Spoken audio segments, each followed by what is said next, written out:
પરિત્રાણાય સાધુનામ વિનાશાય ચ દુષ્કૃતામ ધર્મ સંસ્થાપનાર્થાય સંભવામિ યુગે યુગે. કૃષ્ણ પણ પરીક્ષા લે છે પણ ક્યારેય નાપાસ નથી થવા દેતા. કૃષ્ણના ભાણામાં માખણ આવ્યું એટલે ભગવાન ભાણું ત્યજીને ઊભા થઈ ગયા. ઉદ્ધવજીએ પૂછ્યું, પ્રભુ શું થયું? અને ભગવાને જવાબ આપ્યો, ઉદ્ધવ મોહે બ્રજ બિસરત નાહી. સાચો અર્થ શું છે સનાતન ધર્મ? કર્મ, ધર્મ, અહિંસા અને મોક્ષ માટેની જે આકાંક્ષા હોય ને ત્યારે તમે સનાતન છો. ભગવાન શ્રી કૃષ્ણનો સ્વભાવ કેવો હતો? કૃષ્ણનો સ્વભાવ પણ છે સ્વીકારનો સ્વભાવ હતો. છૂટ્યું એની તરફ ક્યારેય જોયું નથી. વૃંદાવનનો કૃષ્ણ અને દ્વારકાના કૃષ્ણમાં બહુ મોટો ફરક છે. મહાદેવ ક્યારેય ભોળા છે જ નહીં. મહાદેવ જે ભોળા છે ને એનો નાથ છે. સામાન્ય મુશ્કેલીઓમાં આત્મહત્યા સુધી પ્રેરાઈ જાય છે. જેના જીવનમાં અધ્યાત્મ નથી, એ બેલેન્સ નથી રાખી શકતો. આધ્યાત્મિક માર્ગમાં હોય તો જ એ જીવનને સાચવી શકશે. શક્ય છે કે એક સમય એવો પણ આવે કે જેમ કોરોનામાં બચાવ માટે સરકારે પ્રયત્ન કરવો પડ્યો, એવી રીતે અત્યારે જેવી રીતે યંગ જનરેશન જીવી રહી છે ને, એ આત્મહત્યા કરતા રોકાય એટલા માટે થઈને સરકારે કેમ્પેઇન ચલાવવા પડે.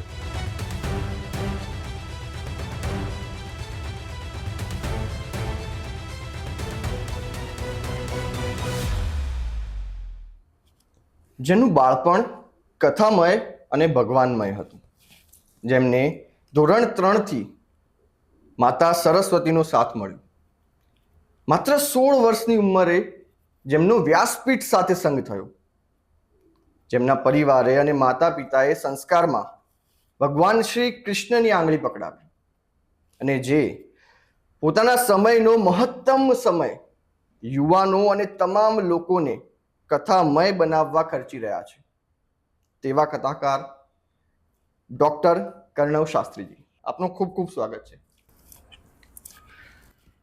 શરૂઆત એક એવી જગ્યાએથી કરવા માંગુ છું કે ખોવાયો છે, ખોવાયો છે, ખોવાયો છે.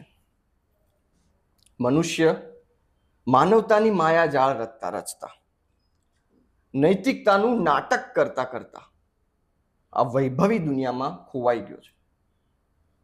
કેવી રીતે શોધવા મનુષ્યને?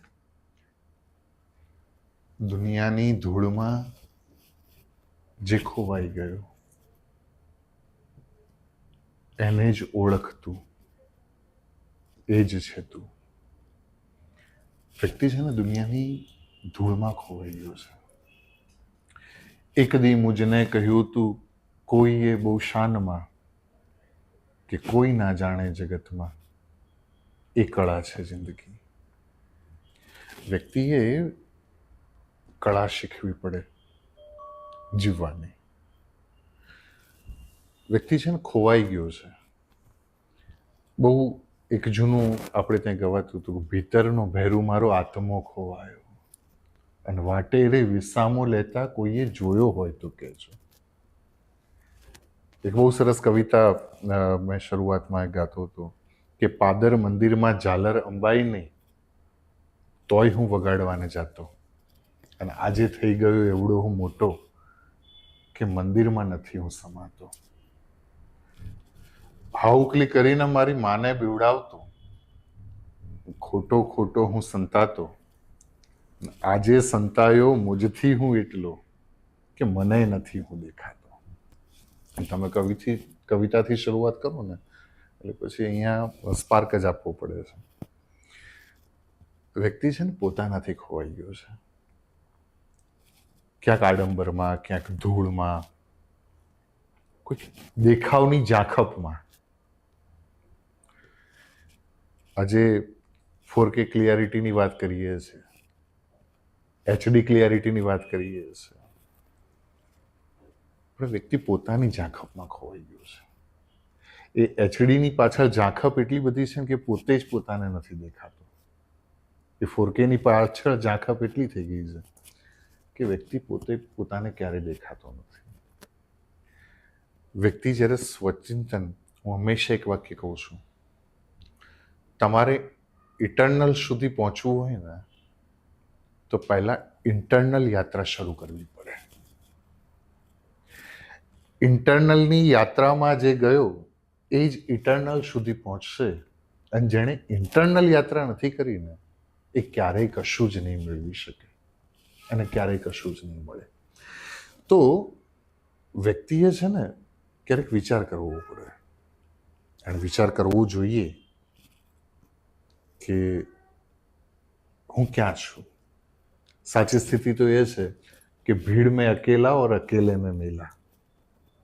અને જ્યારે એકલામાં મેળો લાગે ને ત્યારે સમજવું કે તમે સ્વને શોધી રહ્યા છો, અને જ્યાં સુધી તમે સ્વને ન શોધો ને ત્યાં સુધી પરમાત્માને ક્યારેય શોધી શકવાના નથી.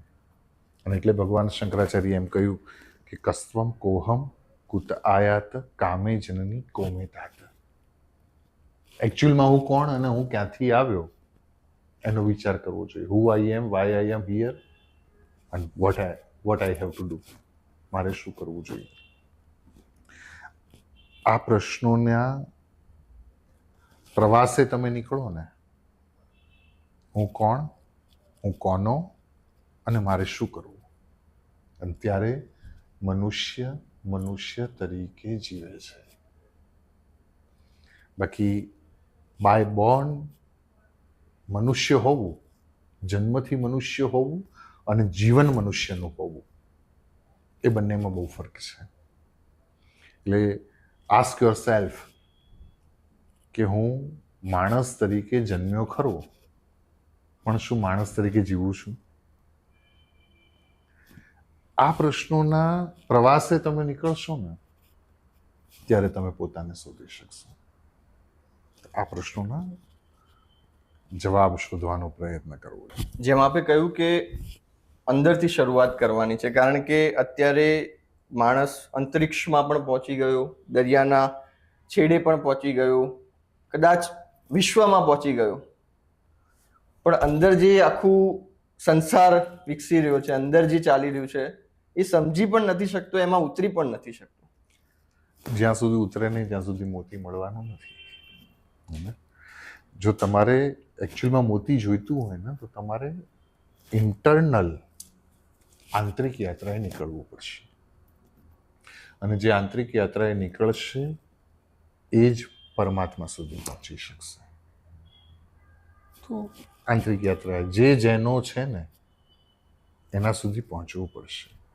બહુ સિમ્પલ એક્ઝામ્પલ આપો કે એક પથ્થર તમે લો અને પથ્થરને હવામાં ઉછાળો. એ પથ્થર શાંત ક્યારે થાય? જ્યારે પૃથ્વી પર પાછો આવે. એવી જ રીતે એ પથ્થર જે છે એ અંશ છે, પૃથ્વી એની અંશી છે, આ આત્મા પણ અંશ છે, પરમાત્મા એનો અંશી છે. જેનો છે એના સુધી પહોંચે ને ત્યારે જ એને શાંતિની અનુભૂતિ થશે. અને એટલા માટે તમે જેના છો એના તરફ જાઓ. તો જ્યારે તમે આંતરિક યાત્રાએ પહોંચશો ને તો પછી એક અનન્ય પ્રશ્ન એ છે કે અત્યારે દરેક યુવા વર્ગ કહો કે દરેક વ્યક્તિ એક સનાતન ધર્મ વિશે વાત કરતો રહે છે કે અમે સનાતનના અનુયાયી છીએ, પણ કદાચ સાચો અર્થ શું છે સનાતન ધર્મનો? આટલી વસ્તુ હોય ને ત્યારે તમે સનાતની છો. તમારામાં કર્મ હોય, તમારામાં ધર્મ હોય. કર્મ, ધર્મ, અહિંસા અને મોક્ષ માટેની જે આકાંક્ષા હોય ને ત્યારે તમે સનાતની છો. સનાતન ધર્મ એ છે શાશ્વત અને અનાદિકાળથી જે અનંત છે, અખંડ છે, અજેય છે, અદ્વૈત છે. આ સનાતન ધર્મ છે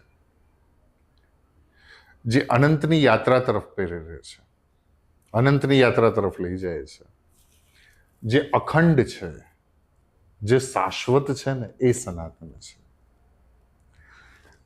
વ્યક્તિ એમ કહી દેવું બહુ સહેલું છે કે હું સનાતની છું. કર્મ પ્રત્યે નિષ્ઠા જ્યારે જાગે ને ત્યારે તમે સનાતની છો. તમારા સ્વધર્મ પ્રત્યે જ્યારે તમને નિષ્ઠા જાગે ને ત્યારે તમે સનાતની છો. અહિંસાનો ભાવ, પ્રેમ, માધુર્ય અને ધૈર્ય એ જે શીખવે ને સનાતન છે. અને છેલ્લે વસુદેવ કુટુંબકમ, યુનિવર્સલ થોટને લઈ અને જ્યારે તમે ચાલો, સનાતન છે ને ક્યારેય બાંધતું નથી. જે યુનિવર્સલ થોટને સ્વીકારે છે ને એ સનાતન છે. તો વસુદેવ કુટુંબકમ એ ભાવના તમારી અંદર પ્રગટ થાય ને ત્યારે તમે સનાતન ધર્મ છો. આટલું જે આપે એ સનાતન ધર્મ છે. આપને ક્યારે એવી અનુભૂતિ થાય કે જ્યારે આપ વ્યાસપીઠ પર બિરાજમાન હો અને ભગવાન શ્રીની કથા તમે ઉદ્બોધન કરી રહ્યા હો, ત્યારે એવી કોઈ અનુભૂતિ થાય કે આ શબ્દો કે આ વિચાર મારા ન હોઈ શકે, આ કદાચ કોઈ પરમ તત્વનો સંદેશ હશે? ગીતા એમ કહે છે કે ઈશ્વર ભૂતાનામ હૃદયેશે અર્જુન તિષ્ઠતિ. ઈશ્વર સર્વભૂતાનામ હૃદયેશે અર્જુન તિષ્ઠતિ. તદવાક ઉપનિષદનું વાક્ય છે.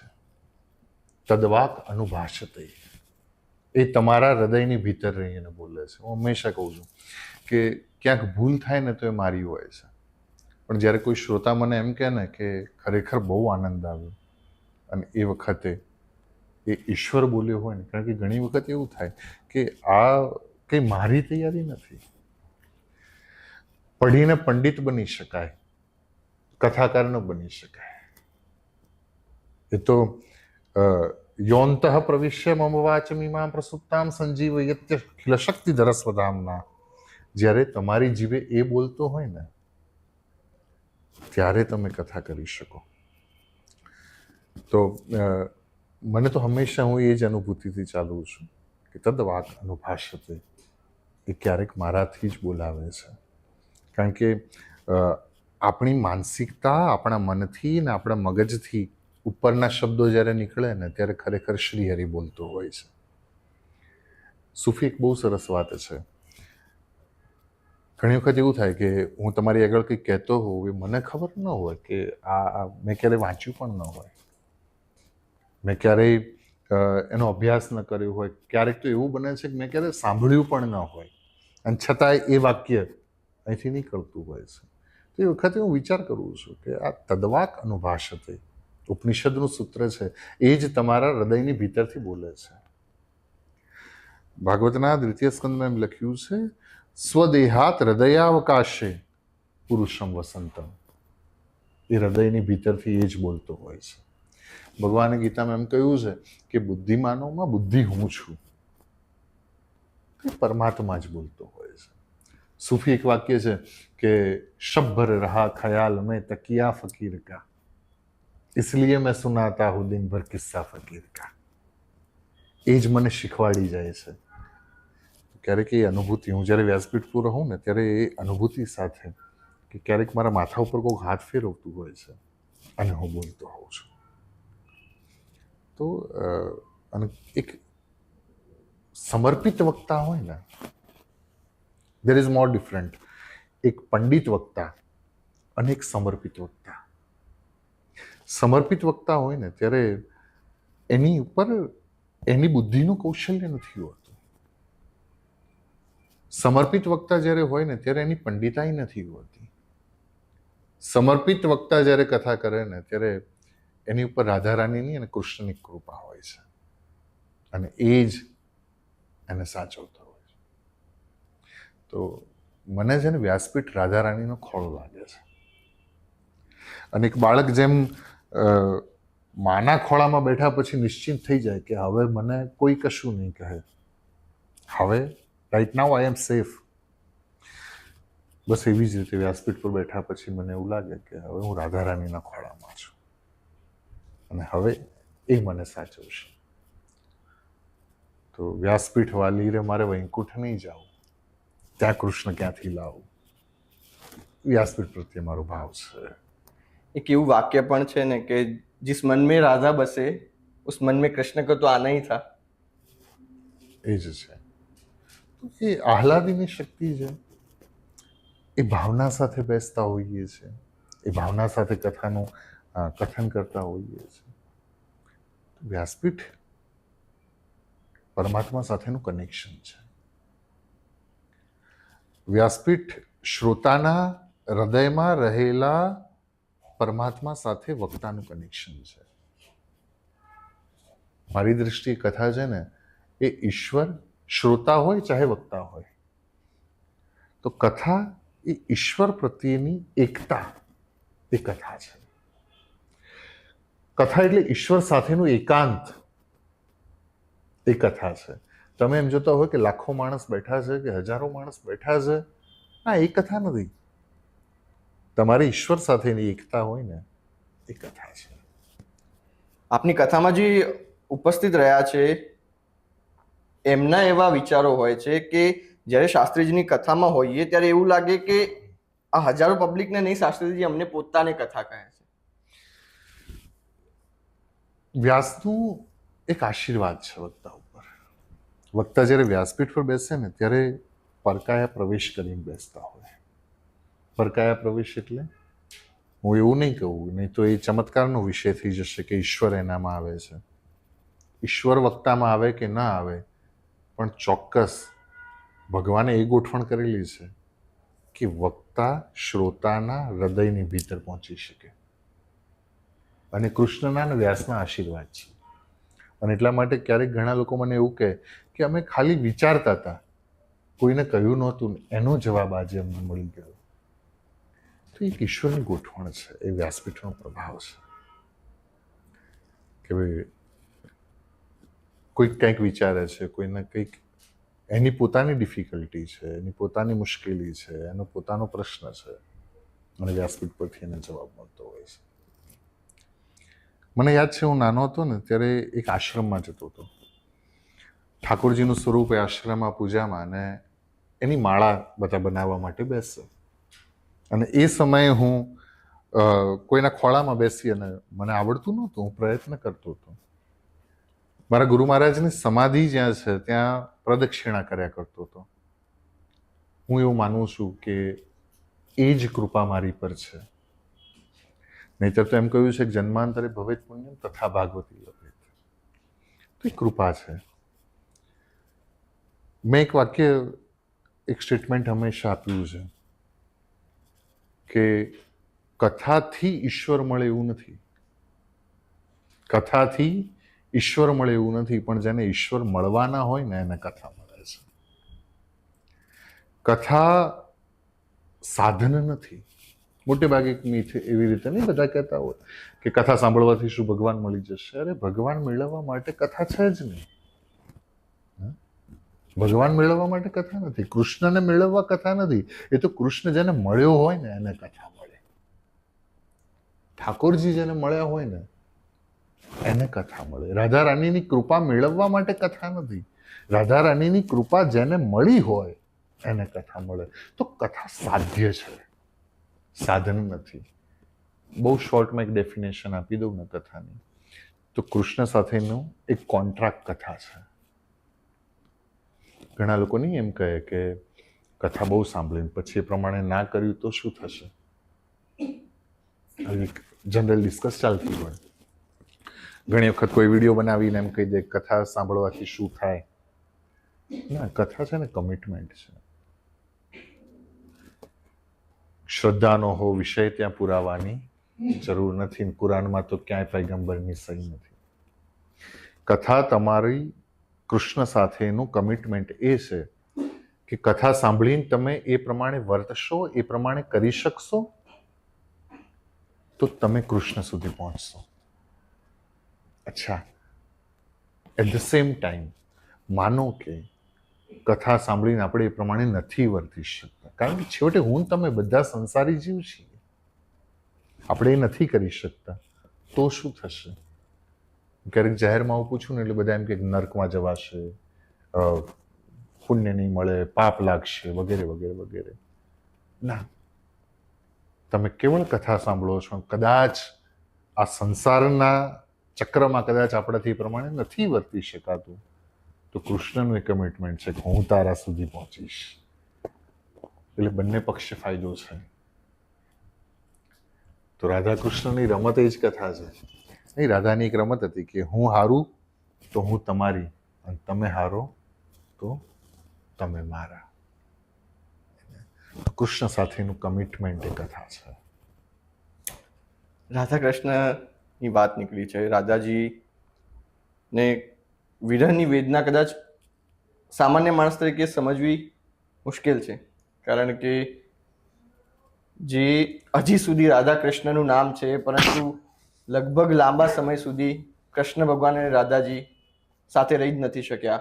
અને એ વિરહ જે હતો એ કદાચ આપણા સમજમાં આવે એવો તો છે જ નહીં, કેમ કે ભગવાનની પ્રિય વાંસળી હતી, ભગવાને વાંસળીનો ત્યાગ કરી દીધો રાધાજીની વિરહની વેદનામાં. એટલે જ તો એણે જીવનભર શંખ ફૂંક્યો. એટલે જ તો એણે જીવનભર શંખ ફૂંક્યો કે જો વાંસળી વગાડે ને તો આવે યાદ રાધા. એક છે ને પ્રેમથી બહુ ઉપરની પરાકાષ્ઠા, એ રાધા કૃષ્ણનો સંબંધ છે. અત્યારની દ્રષ્ટિએ જે લૌકિક રીતે જેને આપણે પ્રેમ કહીએ છીએ એની પરાકાષ્ઠા સુધી જેને કલ્પી ન શકાય. વિરહમાં સંયોગાનુભૂતિ છે, વિરહમાં સંયોગ છે. ઘણા લોકોને એમ કહે કે નહીં, પણ જે એક હોય એ અલગ થઈ જ કેવી રીતે શકે? જે એક જ છે એ અલગ કેવી રીતે થઈ શકે? પુષ્પની ઉપર સુગંધ હોય અને પછી પુષ્પથી સુગંધ અલગ આપણે કહી કેવી રીતે શકીએ? તો રાધા કૃષ્ણનો જે પ્રેમ છે ને એ વિરહમાં સંયોગાનુભૂતિ છે. એ હંમેશા નિકટતા ઈચ્છે છે. રાધાની ક્યારેય માગણી નથી, પોતાના માટે વિચાર નથી. રાધાનો હંમેશા કૃષ્ણ માટે વિચાર છે. એક સેન્ટેન્સ મેં ખોટું કીધું છે, આઈ લવ યુ. હું એમ કહું છું આ વાક્ય રચના ખોટી છે.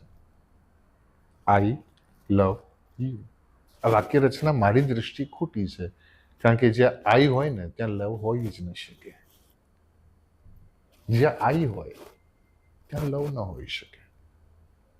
બહુ ઇઝીલી આપણે કહી દેતા હોઈએ I love you, I like you, I miss you. Radha કૃષ્ણની જે પ્રેમની પરાકાષ્ઠા છે ને, તમે જો ક્યાંય એવું નથી લખ્યું કે રાધાએ ક્યારે એને મળવાની જીદ કરી હોય, કૃષ્ણને મળવાની જીદ કરી હોય. ના, નથી કરી. એની પરાકાષ્ઠા શું છે ખબર છે? આઈ અન્ડરસ્ટેન્ડ યુ. હું તમને સમજી શકું છું. એ રાધા કૃષ્ણના પ્રેમની પરાકાષ્ઠા છે. એવી એક કથા છે કે કૃષ્ણએ 125 વર્ષની ઉંમર, અને એ વખતે કૃષ્ણ ઝરૂખામાં બેઠા છે. એકાંતનો ઈશારો કરી દીધો, માથેથી મુગટ ઉતારી દીધો છે. કૃષ્ણ ઘૂંટણીએ બેઠા, ઘૂંટણની ઉપર માથું મૂકીને કૃષ્ણ રડે છે. રડતા રડતા અશ્રુની ધારાથી ઝરૂખાની અંદર ખાબોચિયું ભરાયું, અને ખાબોચિયામાં કૃષ્ણ જુએ છે, અને એ સમયે પોતાનું પ્રતિબિંબ નથી દેખાતું, અંધ રાધા દેખાય છે. અને પછી એમ કહેવા માટે મોકલે છે કે રાધાજીને એટલું કહેજો અધવજી, અમી ભરી આંખ મારી રહી ગઈ ગોકુળમાં. એ પરાકાષ્ઠા, પ્રેમની પરાકાષ્ઠા. રાધાજીની એક કથા છે કે રાધાજી એક ચિત્ર બનાવતા હતા. ઠાકોરજીનું મુખારવિંદ દોર્યું, મોરપીંછ દોર્યું, ઠાકોરજીનો કટીભાગ, હાથ, શ્રીચરણના દોર્યા. આબેહૂબ ચિત્ર કૃષ્ણનું રાધાજીએ બનાવ્યું. પછી કોઈ ગોપી કીધું રાધે બાકી શું કામ રાખ્યું, ચરણ પણ બનાવી દેવાતા ને. અને ત્યારે રાધાજી બોલ્યા મને ડર લાગે છે, ચરણ બનાવું અહીંથી દોડીને જતો રહેતો. એ રાધા કૃષ્ણનો પ્રેમ છે. ભગવાન જગન્નાથનું સ્વરૂપ આપણે જોઈએ છે ને, આંખો મોટી થઈ ગઈ છે, હાથ લંબાવ્યા છે. એ હકીકતમાં કૃષ્ણનો રાધા માટેના વિરહ સમયનું એ સ્થિતિ છે. તો એ રાધે રાધે બોલતા જે વિરહ અનુભૂતિ, તારો વિરહ શ્વાસમાં ડંખો ભરી જશે, જ્યારે પવન સુગંધના ખેતરને ખેડશે. અને તારો વિરહ વીજળી બનીને ત્રાટશે, જ્યારે અજાણ્યા વાદળો આપસમાં ભેટશે. એ વિરહ અનુભૂતિ. તો રાધા કૃષ્ણનો જે પ્રેમ છે ને એ પ્રેમ નથી, પ્રેમની પરાકાષ્ઠા છે. એ પ્રેમની પરાકાષ્ઠાથી રાધા કૃષ્ણ છે. પછી ક્યારે મુલાકાત થઈ હતી રાધાજી અને શ્રી ભગવાનની? જો દરેક કથાઓ અલગ અલગ કથા કહે છે. શ્રીમદ ભાગવત પ્રમાણે, બ્રહ્મવૈવર્ત પ્રમાણે રાધા કૃષ્ણ ક્યારેય મળ્યા નથી, પણ મળવાની જરૂર પણ નહોતી, કારણ કે જે અલગ હોય એનું મિલન હોય. રાધા કૃષ્ણ ક્યારેય અલગ થયા જ નથી, તો મળે ક્યાંથી? એ ક્યારેય ભિન્ન થયા જ નથી. ભૌતિક રીતે એમ દેખાય કે કોઈ એક ગોકુળમાં છે, એક દ્વારિકામાં છે, પણ પ્રેમની જ્યાં પરાકાષ્ઠા હોય ને, આ ભૌતિકતા નહોતી. રાધા કૃષ્ણના પ્રેમમાં ભૌતિક ક્યાંય વાત નહોતી, એ આધ્યાત્મની વાત છે, અને એ ક્યારેય ભિન્ન હોઈ જ ન શકે. શ્વાસથી વાયુ ક્યારેય ભિન્ન ન હોય, તો ક્યારેય ભિન્ન થયા જ નથી, એટલે મળ્યા પણ નથી. હવે ભગવાન શ્રી કૃષ્ણએ ઘણી બધી વાતો જે આપણે અનુસરવી હોય એના માટે એમણે કહી છે, પણ એમ કહેવાય છે કે શ્રી કૃષ્ણની વાણી જો સમજવી હોય તો અર્જુન જેટલું બાહુબળ, અર્જુન જેટલી બુદ્ધિ મેળવવી પડે, અર્જુન જેટલું સામર્થ્ય હોવું જોઈએ. આ સામર્થ્ય કેવી રીતે ભેગું કરવું આ કળિયુગમાં, એ પણ આવા સંસારમાં? 18મા અધ્યાયનો 66મો શ્લોક છે. ભગવાને કહ્યું, સર્વધર્માન પરિત્યજ્ય મામ એકમ શરણમ વ્રજ. તું મારા એકની શરણમાં આવ. અહમ ત્વા સર્વ પાપેભ્યો મોક્ષયિષ્યામિ મા શુચિ. તું મારી શરણમાં તો આવ. મુશ્કેલી ક્યાં છે ખબર છે? આજે પ્રશ્ન કર્યો, કોઈ વ્યક્તિ ચાલવાનું શરૂ ન કરે અને પૂછે કે ક્યારે પહોંચીશ. તું ચાલવાનું શરૂ તો કર. અર્જુન જેટલું એવું કશું જ નથી. ગીતાનો એક શબ્દ છે, દિવ્યમ દદામી તે ચક્ષુ. સિરિયલ જોઈને આપણે એમ લાગે છે કે કૃષ્ણએ અર્જુનને દર્શન આપ્યા હતા વિરાટ રૂપે. ના, આ સાચું નથી. કૃષ્ણએ અર્જુનને દર્શન નહોતા આપ્યા, પણ દિવ્યમ દદામી તે ચક્ષુ, એ આંખ આપી હતી કે મને જોઈ શકે. સેમ ઈશ્વરની પાસે છે ને, આપણે દર્શન માંગીએ છીએ, આંખ માંગતા નથી. જે દિવસે આંખ માંગવાની સમજણ આવી જશે ને, એ દિવસ શોધવા નહીં પડે, એ દિવસે આપોઆપ દેખાશે. કારણ કે આપણે છે ને બધા શોર્ટકટ વાળા છીએ, હે ને? તો શોર્ટકટ ભલે કરો, પણ આંખ માંગો. તો આંખ માંગશો, એ દૃષ્ટિ માંગશો, તો કૃષ્ણ મળશે. એક પેલું કહેવાય છે ને કે તું ચમચી લઈને ઊભો છો દરિયો માંગવા. કદાચ એવી જ સ્થિતિમાં દરેક મનુષ્ય કે જોઈએ છે દરિયો, પણ માનસિક સ્થિતિ એટલી નીચી કક્ષા પર જતી રહી છે કે ચમચી લઈને ભગવાનને પ્રાર્થના કરે છે કે મને દરિયો આપી દો. જો ઈશ્વરની નજીક જવું હોય ને, તો પહેલામાં પહેલા થોડુંક ઓગળવું પડશે. તમે ઓગળશો તો આકાર અપાશે, નરમ હશો તો આકાર અપાશે. નરમ થવું જરૂરી છે, થોડી નરમાશ હોવી જરૂરી છે, અને એ હશે તો તમે આગળ આકાર મેળવી શકશો. બાકી તો 15 સેમીની ફૂટપટ્ટી લઈ અને દરિયો માપવા જાઓ, શક્ય નથી. એ ક્યારેય પોસિબલ બનવાનું નથી. આપણે નરમ બનવું પડશે, આપણે એના થવું પડશે. તમને ખબર છે ગોપીઓને કૃષ્ણ કેમ મળ્યા? તમે જોજો, સામાન્ય રીતે બધી જ જગ્યાએ એમ બોલાય કે ભગવાન મારો છે. ગોપીઓએ ગોપી ગીતમાં એમ કહ્યું, દીક્ષુ તાવકા, હે પ્રભુ અમે તારા છીએ. આટલો ફરક છે. એક વ્યક્તિ ગમે તે કોઈ ચાલતા ચાલતા એમ બોલી લે છે કે ઈશ્વર મારો છે. આપણે વળથી મારો તો ભગવાન છે આપણે એમ કહીએ છીએ. બહુ ઇઝીલી બોલાતા શબ્દો છે. ક્યારે ઈશ્વરને આપણે એવું કીધું કે અમે તારા છીએ? હિન્દીમાં એક બહુ સરસ વાક્ય છે કે ભગવાન સે ચાહને વાલે બહોત હૈ, ભગવાન કો ચાહને વાલે બહોત કમ.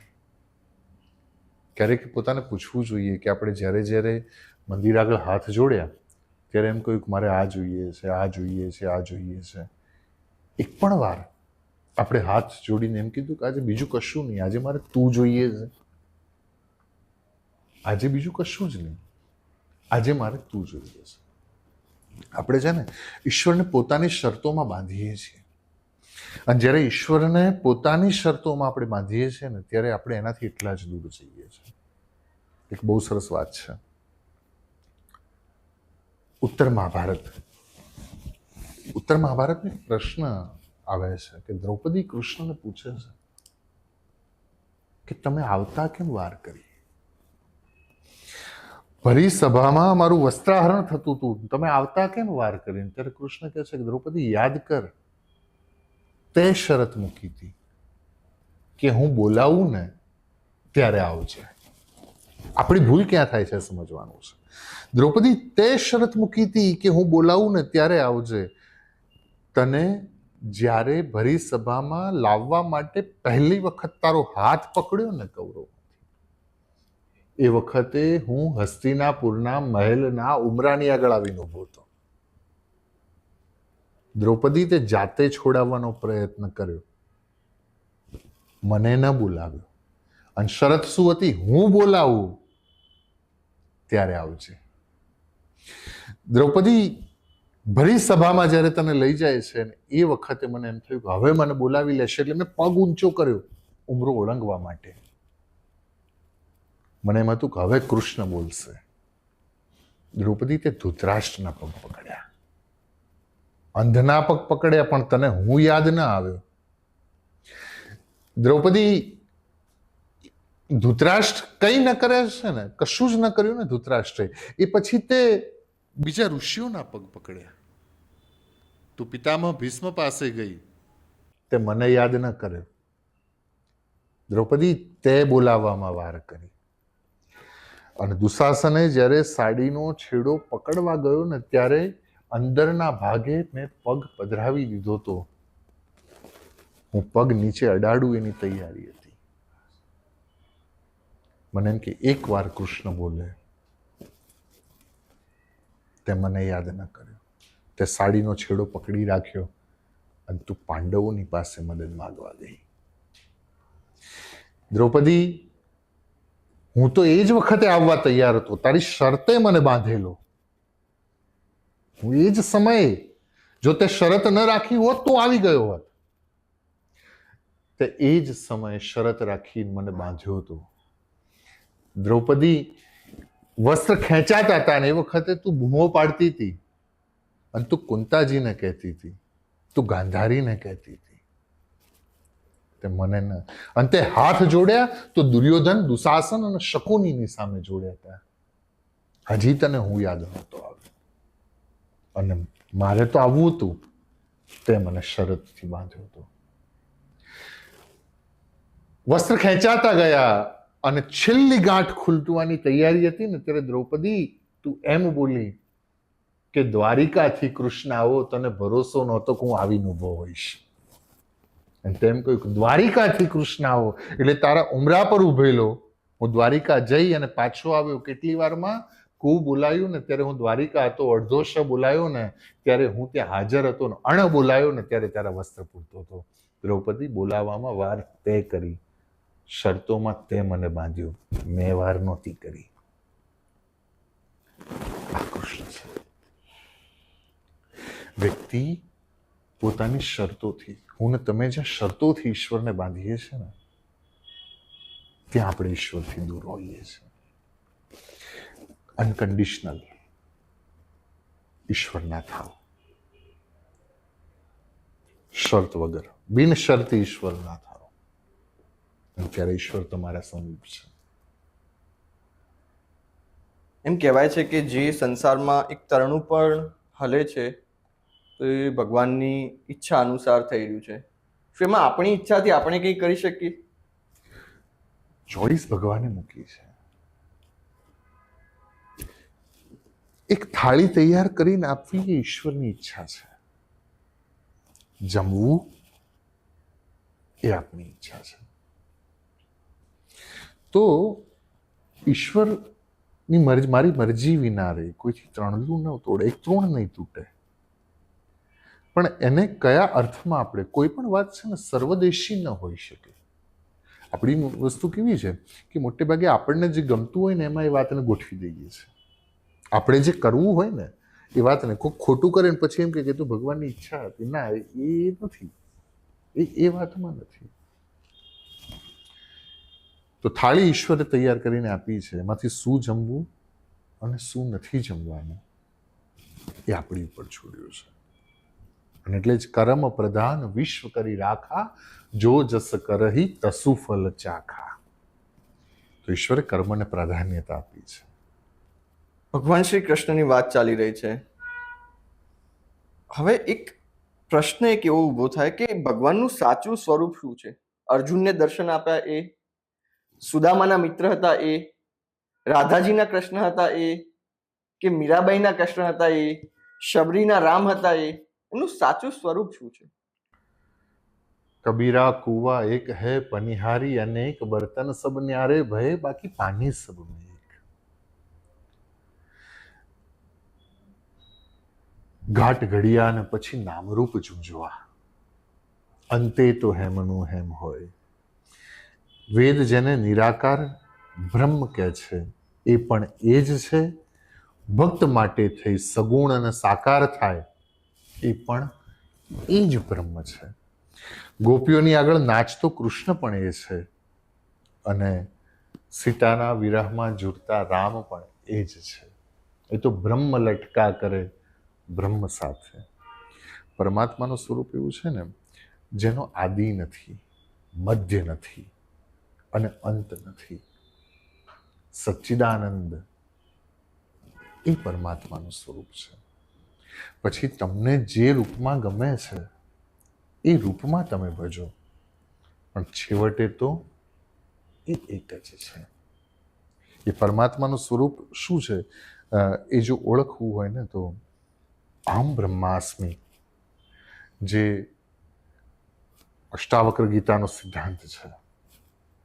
એક ગીતા કદાચ તમે પહેલી વાર સાંભળો છો, અનુગીતા છે. આપણે જે ભગવદ્ ગીતા કહીએ છીએ એ ભગવદ્ ગીતા 700 શ્લોક 18 અધ્યાય એ ભીષ્મ પર્વ, અને અનુગીતા કૃષ્ણ ફરી એકવાર અર્જુનની આગળ ગીતા કહે છે એ અશ્વમેધ પર્વ,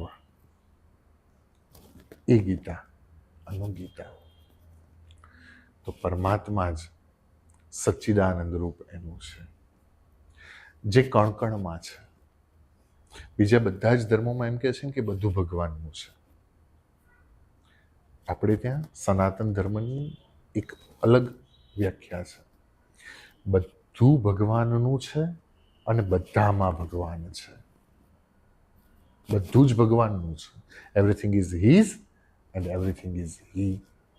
કાર્ય અને કારણ એ પણ ઈશ્વર જ છે, એ પણ પરમાત્મા જ છે. એ ભિન્ન નથી.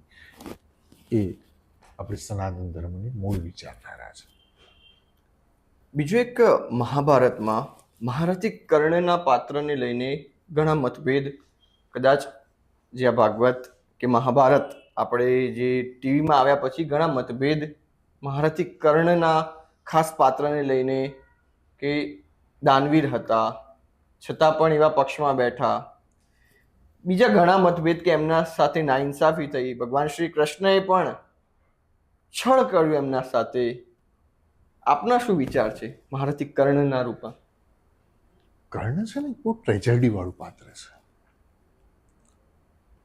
બહુ જ વિવાદિત પાત્ર મહાભારતનું કર્ણ છે, અને બહુ સમજવાનો પ્રયત્ન કરું છું. કૃષ્ણ એકવાર છે ને કર્ણને એપ્રિશિએટ કરે છે, વાહ.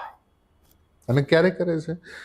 અર્જુને કર્ણના રથ તરફ બાણ ચલાવ્યું ને એટલે કર્ણનો રથ 3 હાથ પાછળ જાય. કર્ણએ અર્જુન તરફ બાણ ચલાવ્યું એટલે અર્જુનનો રથ 1 વેત પાછળ ગયો. અને એ વખતે કૃષ્ણ એપ્રિશિએટ કરે છે, વાહ કર્ણ. અર્જુનને એમ થયું આ શું કહેવાય પ્રભુ, તમે મને એપ્રિશિએટ કરવાની જગ્યાએ એને કરો છો. મારું બાણ ચલાવવાથી 3 હાથ પાછળ એનો રથ જાય છે અને એનો બાણ ચલાવવાથી 1 હાથ પાછળ જાય છે, અને તોય તમે એને એપ્રિશિએટ કરો છો. તો ભગવાને કીધું કે અર્જુન જરાક વિચાર કર, એના રથમાં એકલો છે, તું બાણ ચલાવે ને એનો રથ 3 હાથ પાછળ જાય છે, એ બાણ ચલાવે ને તારો રથ 1 વેચ પાછળ જાય છે.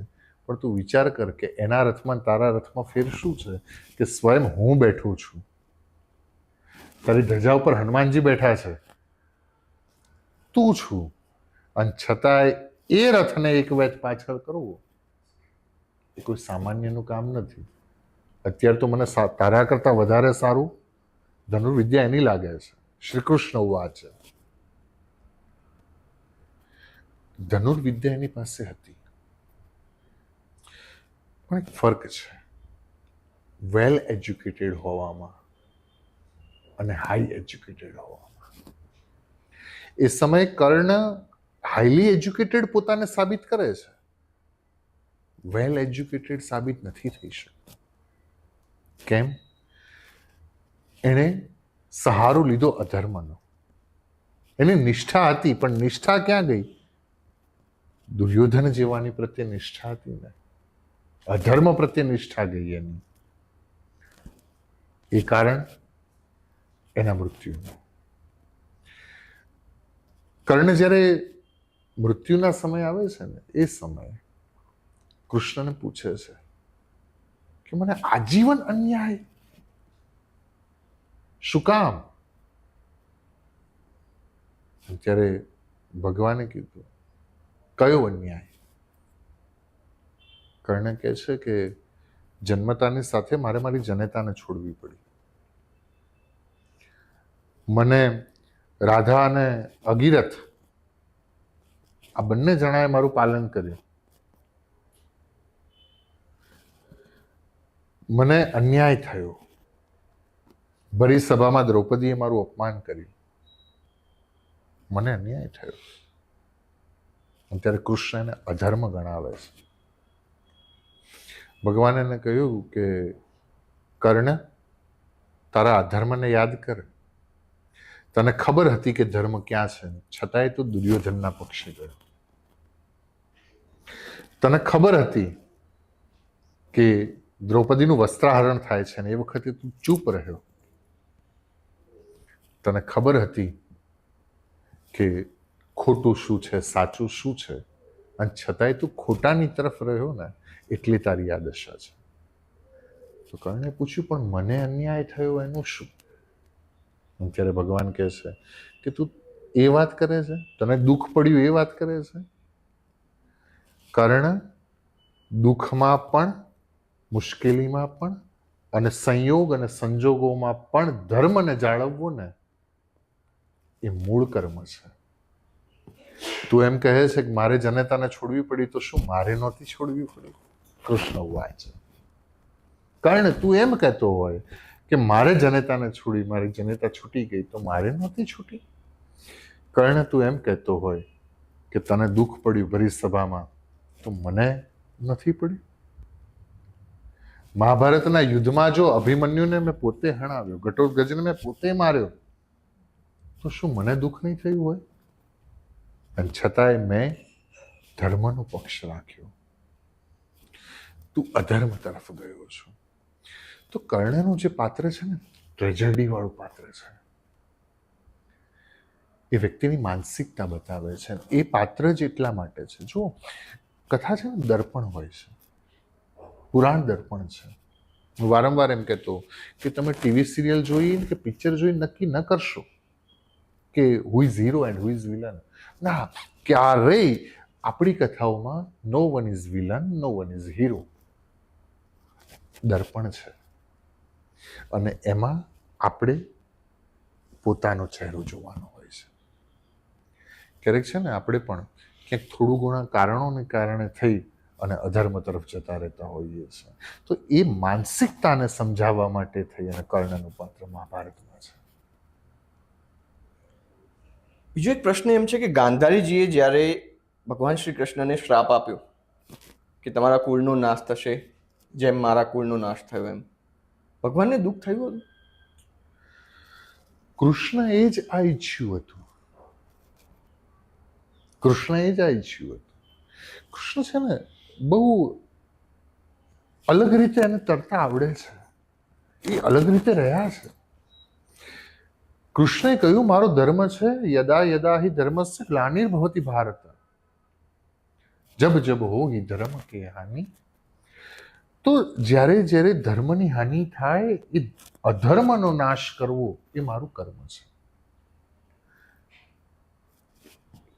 At a time Krishna is a supreme power.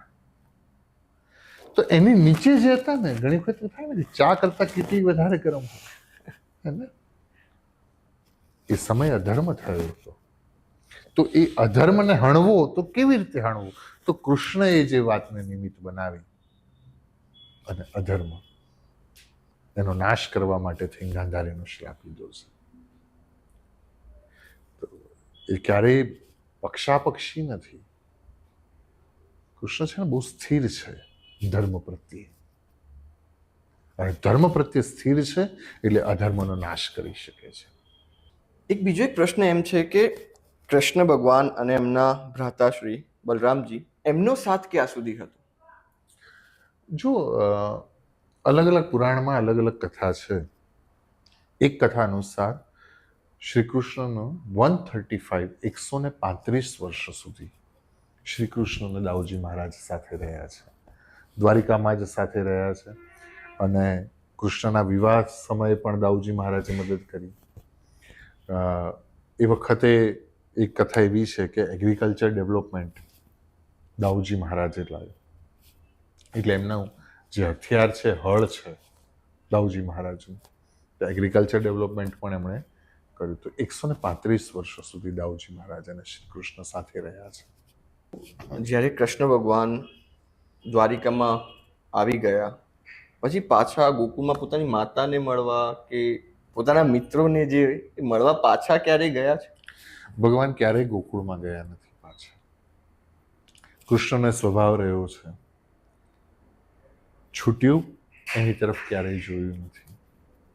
તો માતાશ્રીને મળવા મુલાકાત એવી કથા છે કે યશોદાજીને સાથે બોલાવે છે અને દ્વારિકામાં નંદ બાબા અને યશોદાને ભગવાન દ્વારિકા બોલાવી લે છે. દ્વારિકા પોતાની સાથે એ સમય રાખે છે. ગોવાળિયાઓને ગોપીઓને ભગવાન દ્વારકા બોલાવે છે અને એ સાથે રાખે છે. પણ રાધાજી એ સમય પણ દ્વારિકામાં આવ્યા નથી, કારણ કે બહુ ફરક છે. વૃંદાવનનો કૃષ્ણ અને દ્વારકાના કૃષ્ણમાં બહુ મોટો ફરક છે તો એ જ ફરક બહુ મોટો છે. વૃંદાવનમાં નિત્ય રમણ કરતો કૃષ્ણ છે અને દ્વારિકામાં નિત્ય ધર્મ સાચવતો કૃષ્ણ છે.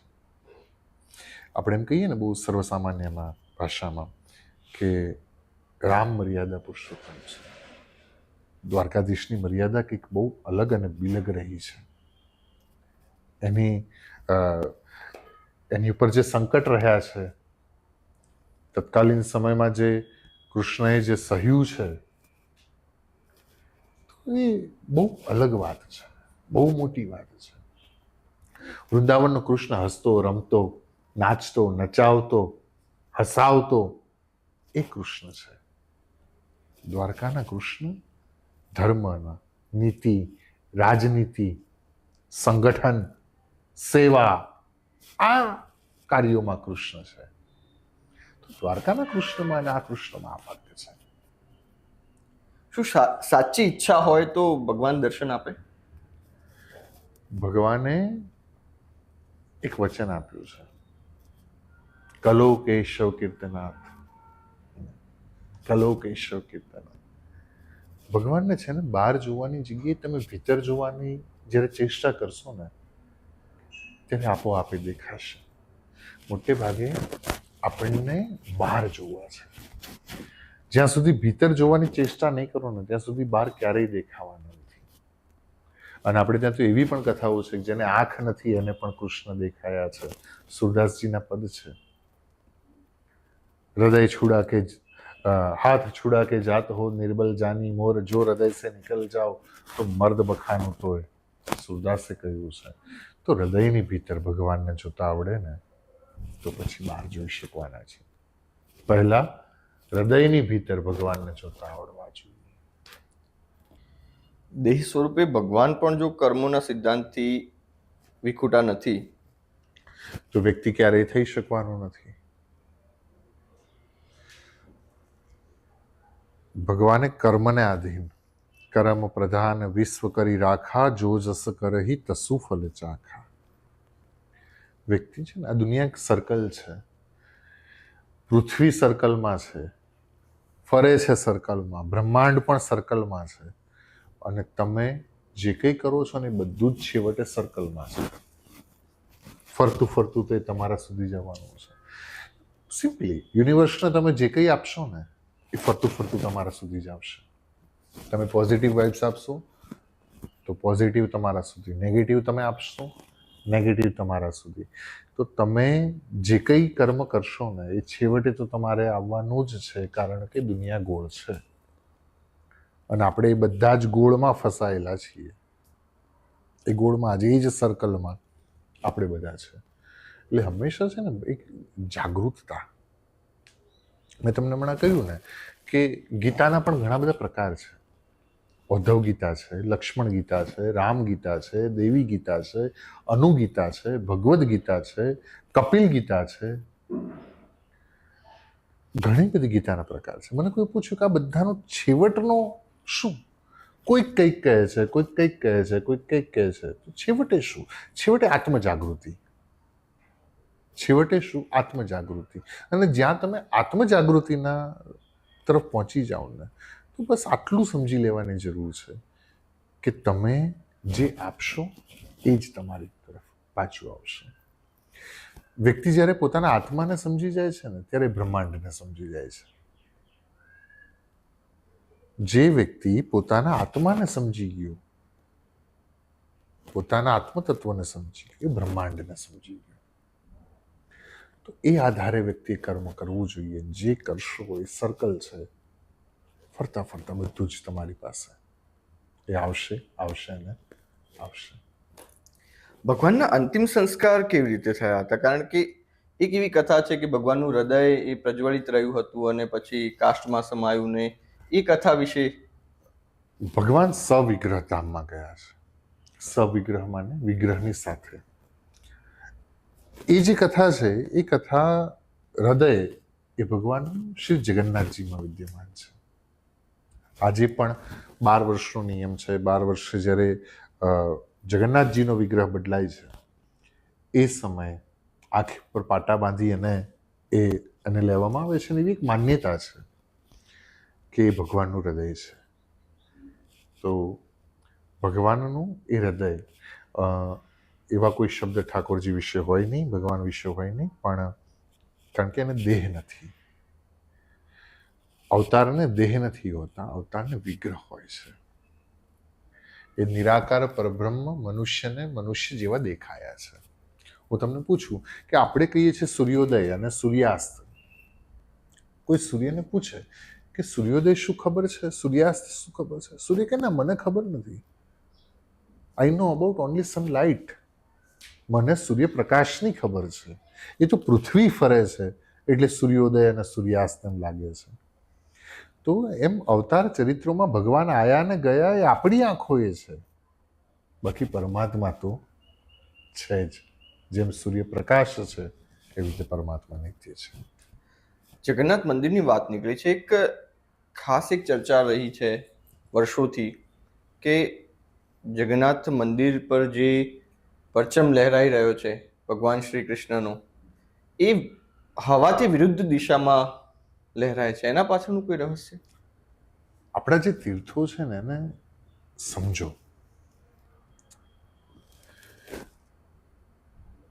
અર્થ લાઈન, અર્થ એનર્જી લાઈન જેને આપણે કહીએ છીએ.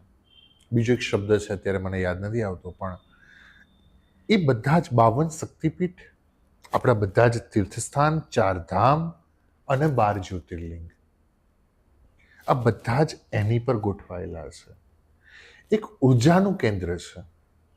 જગન્નાથ મંદિરમાં ક્યારેય પડછાયો, મંદિરનો પડછાયો નીચે નથી પડતો. સાયન્ટિફિકલી એના ઘણા બધા કારણો છે, ઘણું બધું એમાં રિસર્ચ ચાલી રહ્યું છે, થયું છે. અને જગન્નાથ ભગવાનની ધજા છે એ વિપરીત દિશામાં. એવું કહેવાય છે કે જગન્નાથજીના સ્વરૂપની અંદર શ્રી હરિનું હૃદય વિદ્યમાન છે, અને એટલા માટે એની ધજા વિપરીત દિશામાં તેની લઈ રહે છે. અને એમ પણ દુનિયાના લહેરથી અલગ રાખે ને એ જ જગતનો નાથ છે. જગન્નાથનું જે સ્વરૂપ છે, જે રથયાત્રા નીકળે છે ત્યારે આપણે જય જગન્નાથ, ભગવાન નગરની સાર સંભાળ લેવા ખુદ બહાર આવે છે, તો એ શું આપણી દરરોજ સાર સંભાળ રાખે છે? એવરી મુમેન્ટ તમારા શ્વાસે ને ધબકારે એ તમારું ધ્યાન રાખે છે. ક્યારેક વિચાર કરવો જોઈએ કે અગર કૃષ્ણએ પોતાનું ઇન્સ્ટાગ્રામ આઈડી બનાવ્યું હોત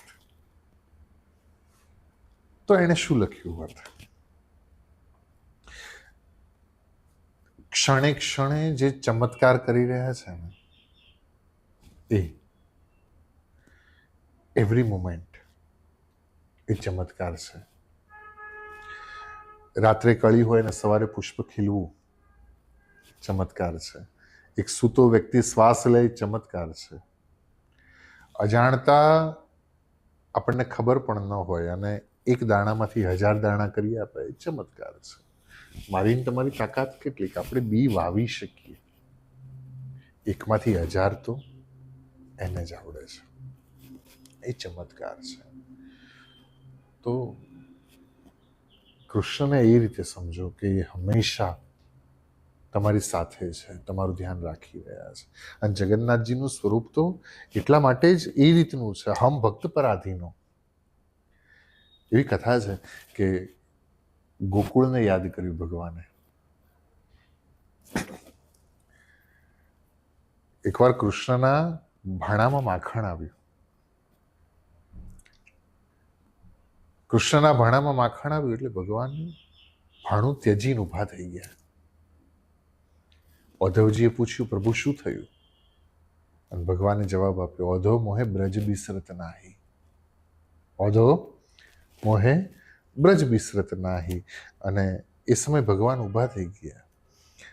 બીજી જે રાણીઓ હતી એમણે રૂક્ષ્મણીને પૂછ્યું કે અમને કોને આ વ્રજ શું છે, આ રાધા શું છે, આ બધું શું હતું? રૂક્ષ્મણીને બધી ખબર હતી. તો રૂક્ષ્મણીજી કીધું કે હું કહું તો ખરી આ વાત, પણ જો કૃષ્ણ સાંભળી જાય ને તો ન થવાનું થાય. એ ડરથી હું નથી કહેતી. તો કે કૃષ્ણ નહીં સાંભળે. અને એ સમયે કૃષ્ણને કક્ષમાં આવતા રોકે કોણ? બીજું તો કોઈ રોકી ન શકે, એટલે સુભદ્રાજીને સામે રાખ્યા. બેન રોકી શકે, ભાઈનું બારણું બેન રોકે, સુભદ્રાજીને સાથે રાખ્યા, સામે દરવાજા તરફ રાખ્યા. અને રૂક્ષ્મણીજીએ વ્રજની કથા કહેવાની શરૂઆત કરી.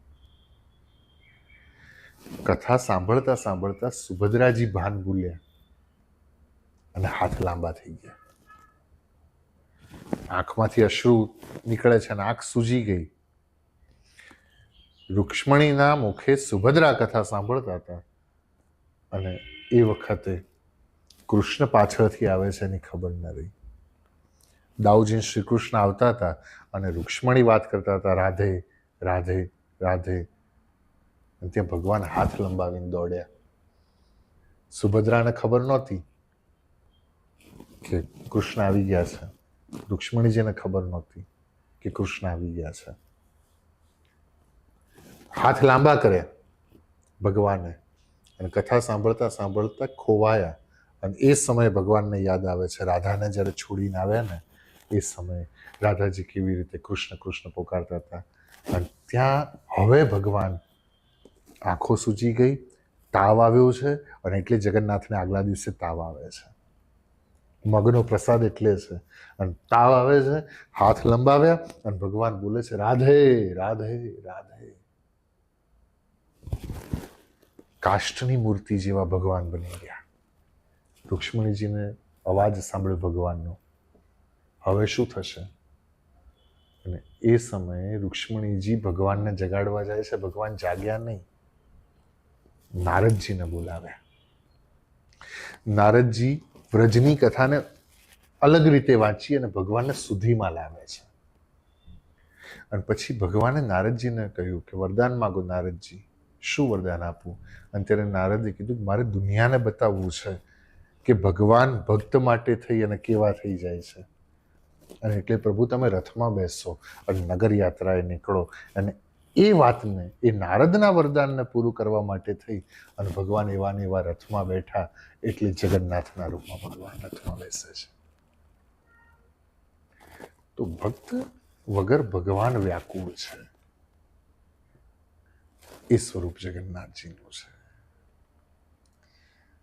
સાચે મારા રૂવાડા ઊભા થઈ ગયા જ્યારે તમે ભગવાન શ્રી કૃષ્ણ આવી રાધે રાધે કરીને જે પ્રમાણે કદાચ એ અનુભૂતિનો એક ક્ષણ માત્ર પણ આપણે અનુભવ નહીં કરી શકતા હોઈએ, છતાં પણ એક અલગ અનુભૂતિ છે. કદાચ જ્યારે આપ વ્યાસપીઠ પર વિરાજમાન થતા હશો અને આવી કથા, તો એ અનુભૂતિ તમે કદાચ તાદાત્મ્ય ભાવે, એકદમ સહજ ભાવે અનુભવી શકતા હશો. એ અનુભૂતિ જ્યારે વ્યાસપીઠ પર આપ બિરાજમાન હોવ અને આવી કથા જ્યારે તમારા મુખથી વહી રહી હોય, ત્યારે અનુભવ કેવા હોય છે? ઘણી વખત એવું થાય છે ને, કથાકાર છે ને, કથા કહેતા નથી હોતા, ગાતા હોય છે. ઘણી વખત એવું થાય કે હું કથન કરતાં વધારે જોઉં છું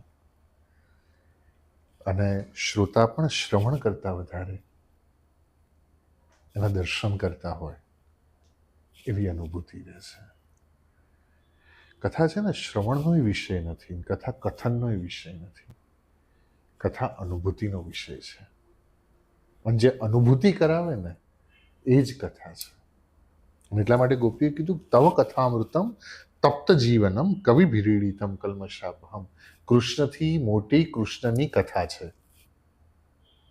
કારણ કે કૃષ્ણ તો ક્યારે નજર આગળ આવે અને ક્યારે જાય એની ખબર નથી. ક્યારેક વૃંદાવન, ક્યારેક મથુરા, ક્યારેક દ્વારકા, પણ કૃષ્ણને નજર સમક્ષ જે રાખે ને એ કથા છે.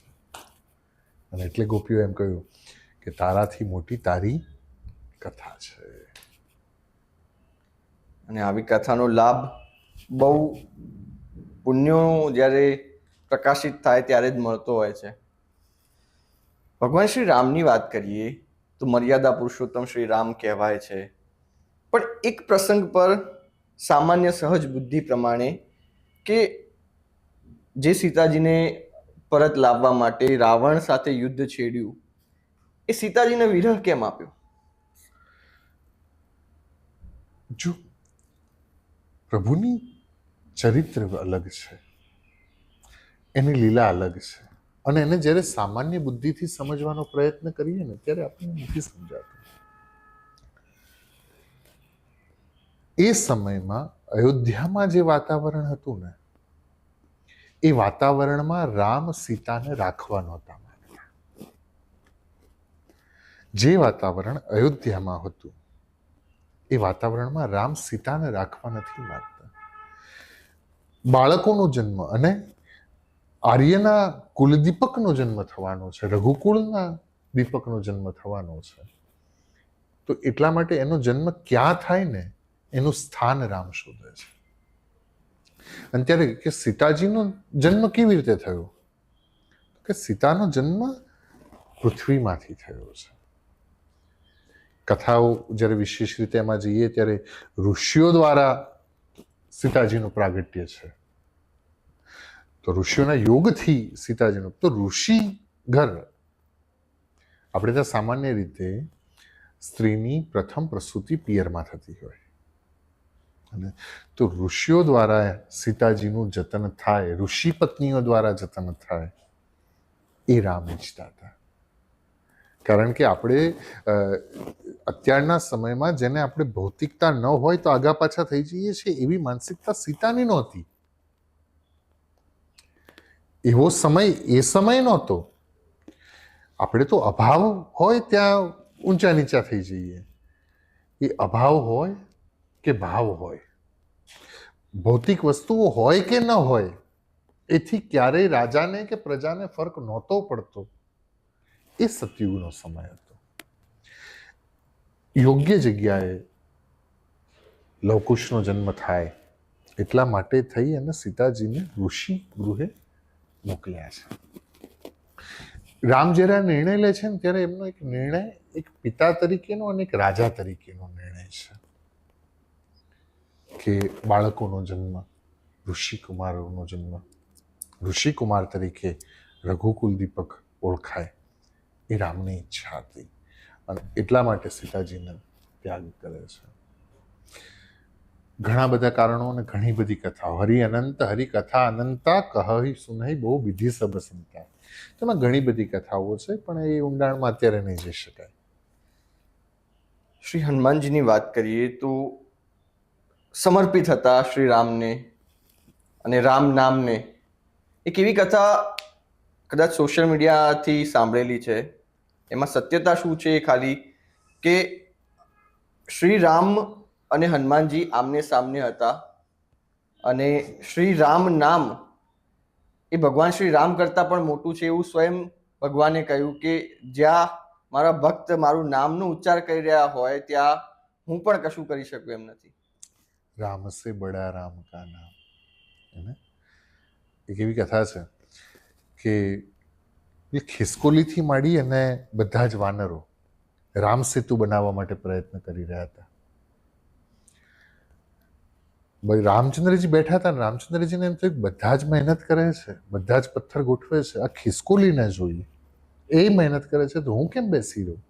લાવને હું પથ્થર પાણીમાં દરિયામાં નાખું. રામજીએ પથ્થર નાખ્યો અને પથ્થર ડૂબી ગયો. બધા રામની સામે જોવા લાગ્યા. રામચંદ્રજી હનુમાનજીને પૂછ્યું કેમ આવું થયું? ત્યારે હનુમાનજી જવાબ આપે છે, પ્રભુ તમારા નામે તરી શકે, તમારાથી ન તરે. એટલે પૂછ્યું કેમ? તો હનુમાનજીએ જવાબ આપ્યો કે પ્રભુ દુનિયા જેને તરછોડે ને એને રામ નામ તારે, પણ રામ જેને તરછોડે એને કોણ તારે? દુનિયા જેને તરછોડે એને રામ નામ તારે, પણ રામ જેને તરછોડે એને દુનિયામાં કોણ બીજું તારી શકે? રામનું નામ એ મોટું છે. એ કારણ કે આપણે ત્યાં નામ સ્મરણનો બહુ મોટો મહિમા છે, નામનો મહિમા છે. ઘણી બધી કથાઓ એમાં છે. શ્રી હનુમાનજીની વાત કરીએ તો એવું કહેવાય છે કે રામકથા જ્યાં થતી હોય ત્યાં સૂક્ષ્મ હાજરી શ્રી હનુમાનજીની હોય. આઈએ હનુમંત બિરાજીએ કથા કહું મતિ અનુસાર, પ્રેમ સહિત ગાદી ધરું પધારો પવન કુમાર. એમ કહીને જ રામકથાની શરૂઆત થાય. રામચંદ્રજી જ્યારે ધામમાં જાય છે એ વખતે હનુમાનજી બધાને વિદાય આપવા લાગ્યા.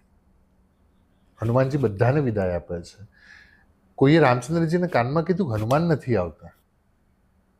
એટલે રામચંદ્રજી પૂછ્યું કેમ હનુમંત, તારે ધામમાં નથી આવવું? તારે સાકેત નથી આવવું? હનુમાનજી કીધું ના પ્રભુ. પૂછ્યું કેમ? હનુમાનજીએ સામે પ્રશ્ન પૂછ્યો ત્યાં રામકથા હશે? રામે કીધું હું છું સ્વયં, હું પોતે ત્યાં છું.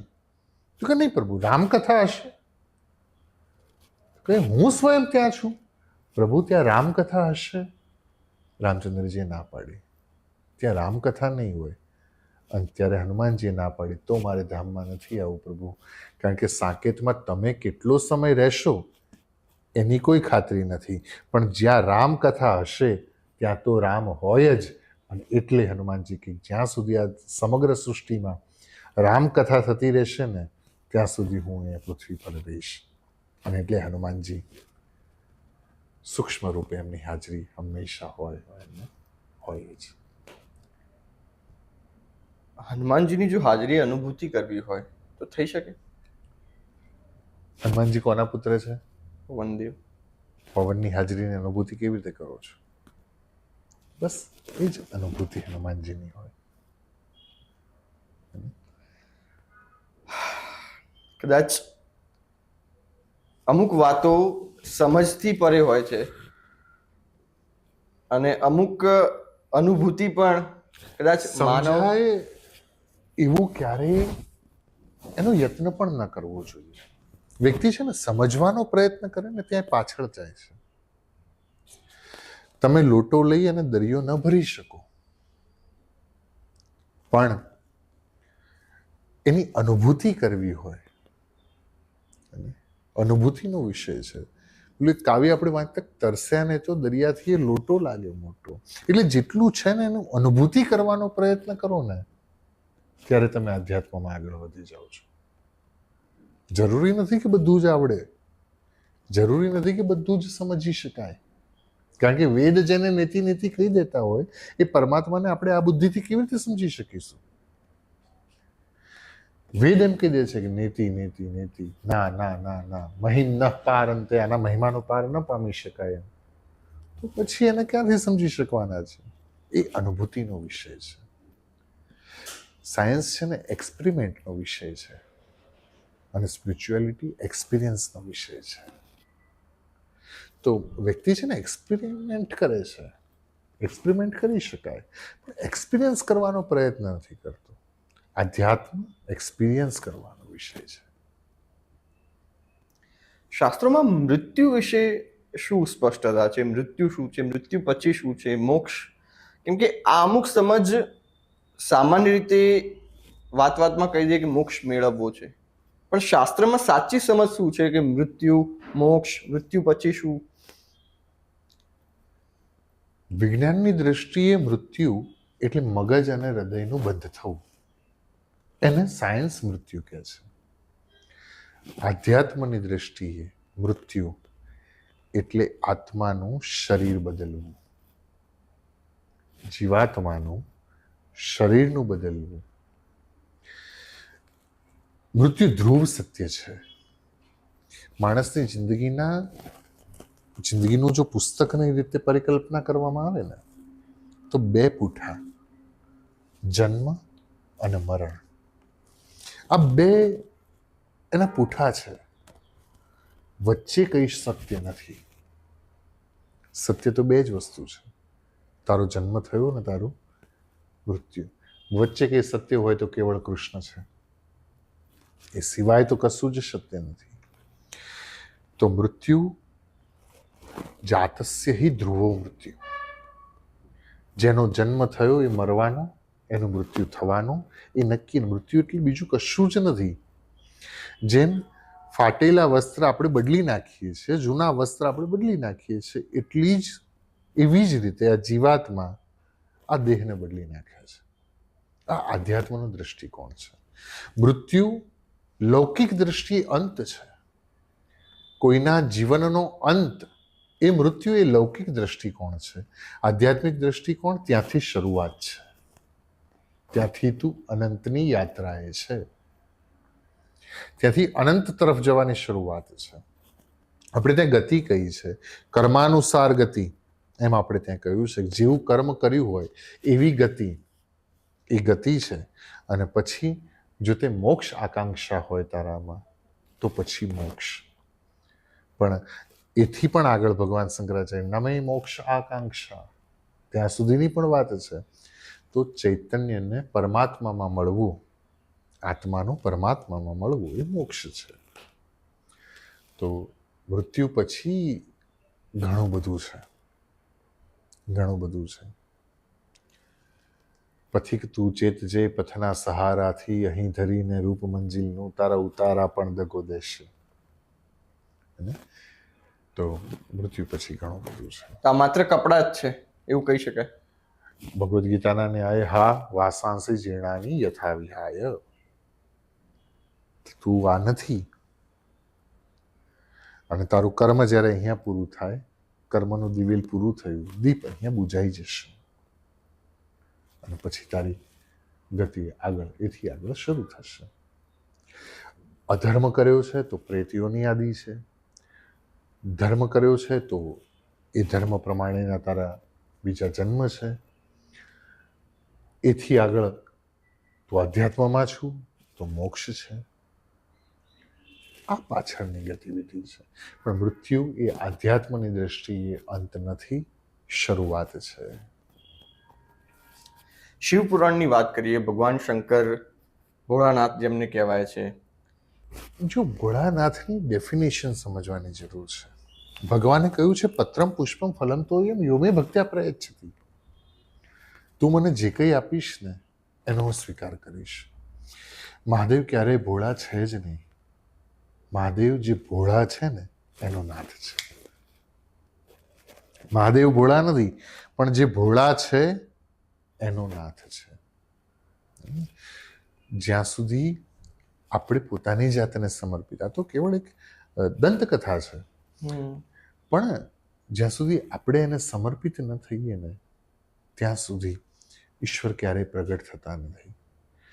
પહેલો ભાવ સમર્પણ ભાવ, આપણે એના છીએ એ ભાવ. જેમ મેં પહેલા કહ્યું કે તાવકાહા, આટલું કહેવાનું આપણે ઈશ્વરને બાકી છે, અમે તારા છીએ. અને જ્યારે તમે એ તરફ પહોંચી જાઓ છો ને ત્યારે ઈશ્વર તમારી આગળ પ્રગટ થાય છે. એક બહુ સરસ કોમન આપણે બધા જ ગાતા હોઈએ, ભૂલો પડી ભવરણે ભટકું ભવાની, સૂજે નહીં લગી રે કોઈ દિશા જવાની, ભાસે ભયંકર વળી મન ના ઉથાપો, મામ પાહી ઓમ ભગવતી ભવ દુઃખ કાપો. તો એ સમર્પણ ભાવ આપણી અંદર જ્યારે જાગે, આપો દ્રષ્ટિમાં તેજ અનોખું, સારી સૃષ્ટિને શિવરૂપ દેખું. એ ભાવના જ્યારે આપણી અંદર પ્રગટ થાય ને ત્યારે પરમાત્મા આપણી અંદર પ્રગટ થતા હોય છે. શિવલિંગ શું છે? કેમ કે એ અંગે સમજ ઓછી છે. લિંગ સ્વયં ઈશ્વર છે, થાળું સ્વયં પાર્વતી છે. શિવલિંગ નિરાકાર પરબ્રહ્મનું સ્વરૂપ છે. વિજ્ઞાનની દ્રષ્ટિએ જોઈએ તો બિગ બેંગનું, આફ્ટર બિગ બેંગ પહેલું જે સ્વરૂપ બ્રહ્માંડનું હતું એ શિવલિંગ આકાર છે. લિંગ પુરાણ, શિવ પુરાણ અને સ્કંદ પુરાણમાં એક કથા છે કે બ્રહ્મા અને વિષ્ણુ શોધે છે કે આનો અંત ક્યાં છે. એ અંત શોધવાનો જે પ્રયત્ન કર્યો એ જે સામે છે એ શિવલિંગ છે. તો શિવલિંગ એ નિરાકાર પરબ્રહ્મનું રૂપ છે. એ આદિ છે, અનંત છે, એનો ક્યાંય અંત નથી, એનો મધ્ય નથી. તો એ આદિ અને અનંત એ પરમાત્માના સ્વરૂપનું પ્રતીક એટલે શિવલિંગ છે. આપણે ત્યાં છે ને 12 જ્યોતિર્લિંગ છે, અને આ 12 જ્યોતિર્લિંગ વિજ્ઞાનની દ્રષ્ટિએ 1921માં એક બ્રિટિશ સરકારના સમયમાં જ્યારે રિસર્ચ થયું, સૌથી વધારે પૃથ્વી ઉપર ઉર્જાના સ્થાન કોઈ હોય ને તે ઉર્જાના સ્થાન આપણા જે 12 જ્યોતિર્લિંગ છે ને એ છે, જેને અર્થ લાઈન એવું કહેવામાં આવે છે, અર્થ એનર્જી લાઈન એમ કહીએ છીએ. તો એ 12 જ્યોતિર્લિંગની જગ્યામાં સૌથી વધારે એ ઉર્જા છે. ઉર્જા આપનાર એ શિવલિંગ છે. જીવ એ શિવનો છે. શિવના સ્વરૂપને ઓળખવા માટે એક માધ્યમ જોઈએ. તો નિરાકાર રૂપનું વિગ્રહ એ શિવલિંગ છે, જેને આપણે આકારથી માપી નથી શકતા. અથવા તો એમ કહી શકાય કે આજનું કોસ્મોક ફિલોસોફી એમ કહે છે કે ભાઈ સૌથી વધારે જે બિગ બેંગના સમય પછી તો એક ઉર્જા એ બ્રહ્માંડનું સંચાલન કરી રહી છે. એ ઉર્જા એટલે બીજું કશું જ નહીં, એ એનર્જી એટલે પરબ્રહ્મ, અને એ એનર્જીનું પ્રતીક એટલે શિવલિંગ. એ શિવલિંગ છે. જેમાં આપણે વાત કરી કે 12 જ્યોતિર્લિંગ, એ ઉપરાંત શરૂઆતમાં જ્યારે વાત કરી કે 4 ધામ, 12 જ્યોતિર્લિંગ, અનેક સ્થળ છે જે સનાતન ધર્મની આગળ પ્રવર્તમાન કરી રહ્યા છે. એક સનાતન ધર્મના અનુયાયી તરીકે કે એક સામાન્ય માણસ જેને સમજ પણ નથી કે કદાચ ધર્મમાં એટલો વિશ્વાસ પણ નથી, પણ છતાંય કયા કયા ધાર્મિક સ્થાનોએ અચૂક જીવનમાં એકવાર જવું જ જોઈએ? મને જો કોઈ પૂછે ને તો શરૂઆત એમ કહું કે તમારે 12 જ્યોતિર્લિંગથી શરૂઆત કરો. 12 જ્યોતિર્લિંગ, 4 ધામ, વૃંદાવન, જગન્નાથપુરી. કારણ કે તીર્થયાત્રા શબ્દ છે. ટૂર અને યાત્રામાં ફરક છે. મને કોઈ કેમ કે ને કે તીર્થયાત્રાએ કેવી રીતે જવું, તો પહેલો નિયમ કયા નિયમો લેવા જોઈએ, તો હું સૌથી પહેલા એમ કહું મોબાઈલ મૂકીને જવું જોઈએ, કેમેરા મૂકીને જવું જોઈએ, કારણ કે એ આપણને એનું એકચ્યુઅલ જે અનુભૂતિ હોય ને એ અનુભૂતિથી આપણને દૂર રાખે છે. તીર્થયાત્રા એટલે આંતરિક યાત્રા છે, આંતરખોજની યાત્રા છે, આત્મતત્વની યાત્રા છે. 12 જ્યોતિર્લિંગના તમે દર્શન કરો, તમે ઉર્જાનો અહેસાસ થશે. વૃંદાવનમાં કૃષ્ણ આજે પણ રમણ કરે છે, આજે પણ લીલા કરે છે, એની અનુભૂતિ થશે. અને જગન્નાથજીનું જે સ્વરૂપ છે એની ઉર્જા અદ્વિતીય છે, અમાપ છે. તો બધા જ તીર્થક્ષેત્ર આપણા અલગ ઉર્જાને આપનારા છે. આપણી શક્તિપીઠ છે, એ શક્તિપીઠોના જ્યારે તમે દર્શન કરો ત્યારે એક અલગ ઉર્જાનો સંચાર તમારામાં થાય છે. વ્યક્તિ છે ને જ્યારે જીવે ને ત્યારે પોતાની આજુબાજુમાં એક ઓરા ક્રિએટ કરીને જીવતો હોય છે. જ્યાં સુધી મૃત્યુ ન થાય ને ત્યાં સુધી એને એક ઓરા લઈ અને ચાલવાનું હોય છે. આધ્યાત્મની દ્રષ્ટિ તો એથી પણ આગળની વાતો છે. પણ જીવતા જ્યારે તમે તીર્થયાત્રા વગેરે કરો છો તો એક વાઇબ્રેશન્સ, એના વેવ્સ, એના ઓરા તમારી આજુબાજુ આવે છે. અને એ તમારા વિચારથી માંડી, કારણ કે ભદ્ર સૂક્તનો પહેલો શ્લોક, ભદ્રમ કર્ણેભિ શૃણુયામ દેવા ભદ્રમ પશ્યેમાક્ષભિર્ય જત્રાહા સ્થિરૈરંગૈ સુષ્ટુવાગુસ્તસ્તનુભિ વસોમદેવહિતમ જદાયુઃ એમ કહ્યું છે. તમને કલ્યાણકારી જોવા મળે, કલ્યાણકારી સાંભળવા મળે અને કલ્યાણકારી તમે બોલી શકો ને, આ સ્થિતિ સુધી પહોંચાડનારું કશું હોય તો એ તીર્થયાત્રા છે. અને એટલા માટે તીર્થયાત્રા એ આંતરિક યાત્રા સમજી અને કરવી જોઈએ. બીજું એક, ભગવાન શંકરના નામે યુવાનો નશો કરે છે અને શંકર ભગવાનનું નામ કે અમે શંકર ભગવાનના રસ્તે ચાલીએ છીએ, અમે શંકર ભગવાનના શરણે છીએ, શું સંદેશ હશે? શંકર ભગવાનને વ્યસન છે? હું કહું છું હા છે. કયું વ્યસન છે? મહિમ્નને બહુ ધ્યાનથી વાંચો તો કોઈ ભુવન ભય ભંગ વ્યસનીના. શિવજીનું વ્યસન ગાંજો નથી, not drugs. Shivji drug addict નથી. શિવજીનું વ્યસન ભાંગ નથી. શિવજીનું વ્યસન છે ભુવન ભય ભંગ વ્યસનીના. જે ભુવનના ભયને ભાગી નાખે, જે સંસારના ભયને ભાગવું, એ જેનું વ્યસન છે. શિવજીનો રસ્તે ચાલીએ છીએ એમ જો કોઈ કહે ને તો શિવજીનો પહેલું માર્ગ એ ધ્યાન માર્ગ છે. ધ્યાનના રસ્તે શિવજી તરફ ચાલો. તપ માર્ગ શિવજીનો છે. એમ કહે છે કે દેવોના દેવ મહાદેવ છે, એનાથી મોટું કોઈ નથી, છતાં પણ એ તપ કરે છે. તપનો માર્ગ અપનાવવો જોઈએ, ધ્યાનનો માર્ગ અપનાવવો જોઈએ. તો શિવજીના રસ્તે જો ચાલવું હોય ને તો you have to do meditation. તમારે તપ તરફ ધ્યાન આપવું જોઈએ. અને શિવજીનો જે સ્વભાવ છે કરુણા. હું ઘણી વખત વિનોદમાં એમ કહું કે આપણું ત્રિશૂળ હાથમાં આમ લઈ અને એક પગ ઊંચો કરીને એ બધા ફોટા તો શિવજી હમણાં પડાવ્યા. એ બધા ફોટા શિવજી હમણાં પડાવ્યા છે. પહેલા આવો ફોટો તમે જોજો કે આજથી 20 વર્ષ પહેલા, 25 વર્ષ પહેલા તમે તમારા ગામના કોઈ પણ શિવાલયમાં જાઓ તો શિવજીની જે મૂર્તિ હોય, ધ્યાનસ્થ મૂર્તિ હોય, એ નિત્ય ધ્યાનમાં હોય. કંઈક પિતા શિવજીએ ફોટા હમણાં પડાવ્યા છે, પહેલા નહોતા પડાવ્યા આવા ફોટા.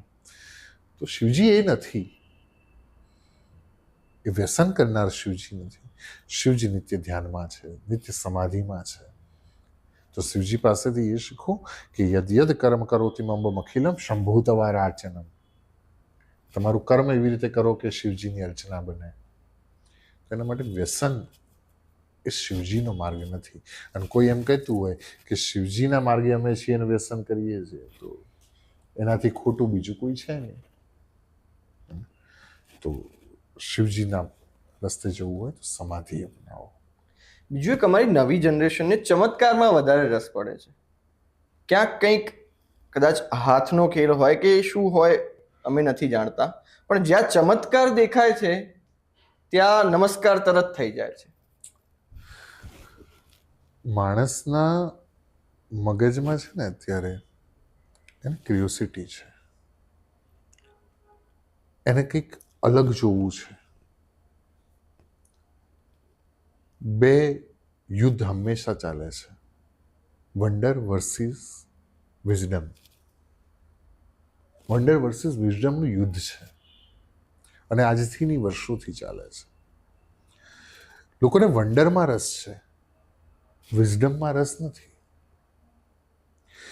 હથેળીમાં ચંદ્ર બતાવી શકે ને એનાથી મોટો એ છે જે એક ખૂણામાં બેસીને માળા કરે છે, જે નામ સ્મરણ કરે છે. માણસે છે ને સિદ્ધિ જોઈએ અને ન દોડવું જોઈએ, શુદ્ધિ જોઈએ અને રહેવું જોઈએ. તો ચમત્કાર વિષ્ણુ પુરાણના 3 સ્કંદના 1 અધ્યાયનો 45મો શ્લોક. અત્યારે તમે જુઓ કે મોટે ભાગે કોઈ રીલ હોય ને તો એમાં એઆઈથી જનરેટ કરી અને ભગવાનના ફોટા પણ ગોઠવેલા હોય અને એમાં સ્પષ્ટ 3 સ્કંદના 1 અધ્યાયનો 45મો શ્લોક. વિષ્ણુ પુરાણમાં એમ લખ્યું છે કે કળિયુગનો મનુષ્ય ચિત્ર જોઈ અને ભગવાનને ઓળખવાનો પ્રયત્ન કરશે. આ રિલેટ કરું છું અત્યારના સમય સાથે ને આપણા પુરાણ સાથે. તો વ્યક્તિને ચમત્કારો કંઈક અલગ જોવું છે, એ વન્ડરમાં છે, વિઝડમમાં નથી. તમે જ્યારે વિઝડમ તરફ જાઓ ને ત્યારે તમને વન્ડરની અપેક્ષા ક્યારેય રહેતી નથી. ચમત્કાર સૌથી મોટો એ છે કે સૂર્ય ઉગે છે, સૂર્ય આથમે છે, ચંદ્ર ઉગે છે, ચંદ્ર આથમે છે, દિવસ અને રાત આ આભના થાંભલા રોજ ઊભા રહે, વાયુનો વીંજણો રોજ વાયા કરે, ઉગમણે અસ્તના દોરડે રવિરાજ નટ બનીને હાલ્યા કરે, ભાગતી ભાગતી પડી જતી પણ કઈ આ રાત સૂર્યને હાથ ન આવે, આ કર્મવાદી બધા કર્મ કર્યા કરે, એ અને ઊંઘવું કેમ ફાવે, આ જ સૌથી મોટો ચમત્કાર છે. અત્યારે પ્રેમાનંદજી મહારાજમાં યુવાનોને શ્રદ્ધા બેઠી છે. એમના સત્સંગથી સતમાર્ગ પર યુવાન ચાલી રહ્યો છે અને એક બદલાવ જોવા મળી રહ્યો છે. આપ જેવા જ્ઞાની પ્રેમાનંદજી મહારાજ કે એવા સંતોને કેવી રીતે જુઓ છો? પ્રેમાનંદજી મહારાજનું એક વ્યક્તિત્વ છે ને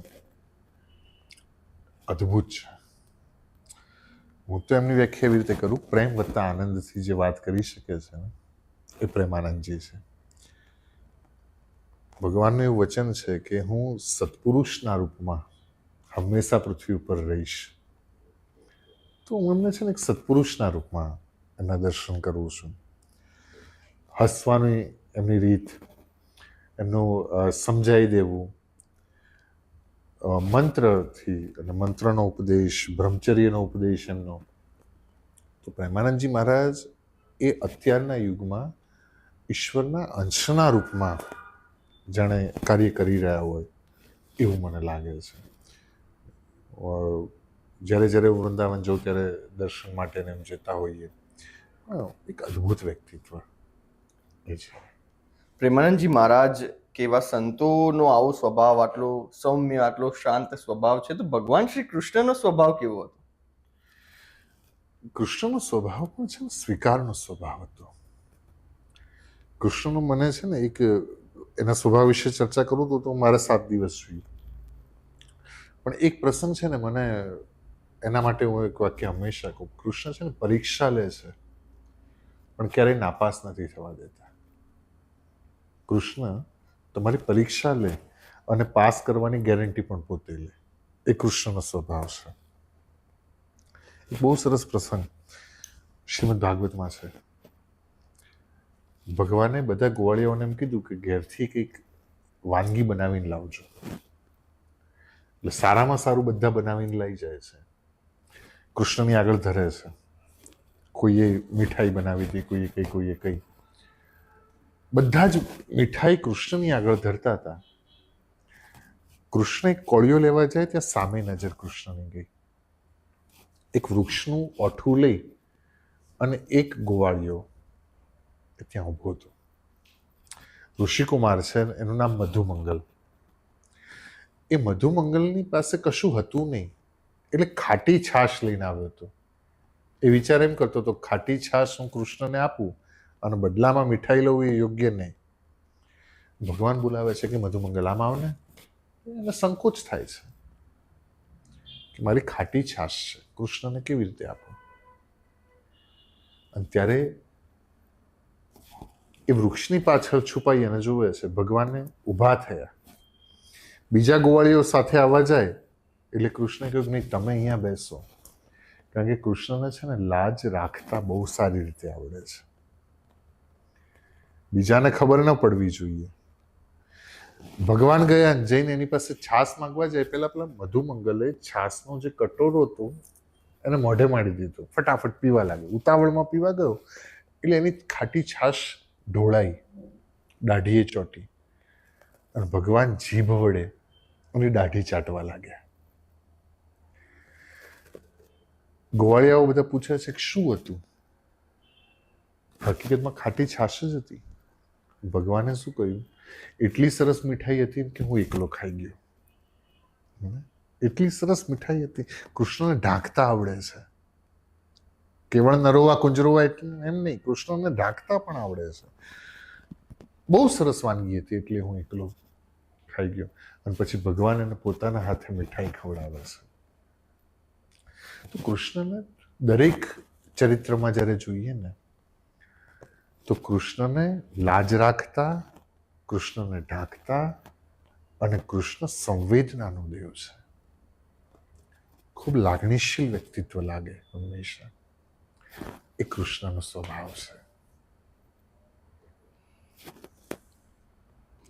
કળિયુગ હજી તો કદાચ જે પ્રવર્તમાન માધ્યમોમાં સાંભળ્યું છે કે શરૂઆત છે કળિયુગની. આ તો શું શું હજી દેખાડશે આ કળિયુગ? કળિયુગમાં ઘણું બધું દેખાશે. ગાંધારીનો જે શ્રાપ છે કૃષ્ણને, એ શ્રાપની અસર, અલગ અલગ શ્રાપ છે ને શ્રાપની અસર દેખાશે. કે ઘણા બધા લોકો તો અકાળ મૃત્યુ એ કળિયુગની અસર છે. એ પછી અસ્વસ્થામાનો શ્રાપ છે. તો કહે છે અશાંતિ રહેશે.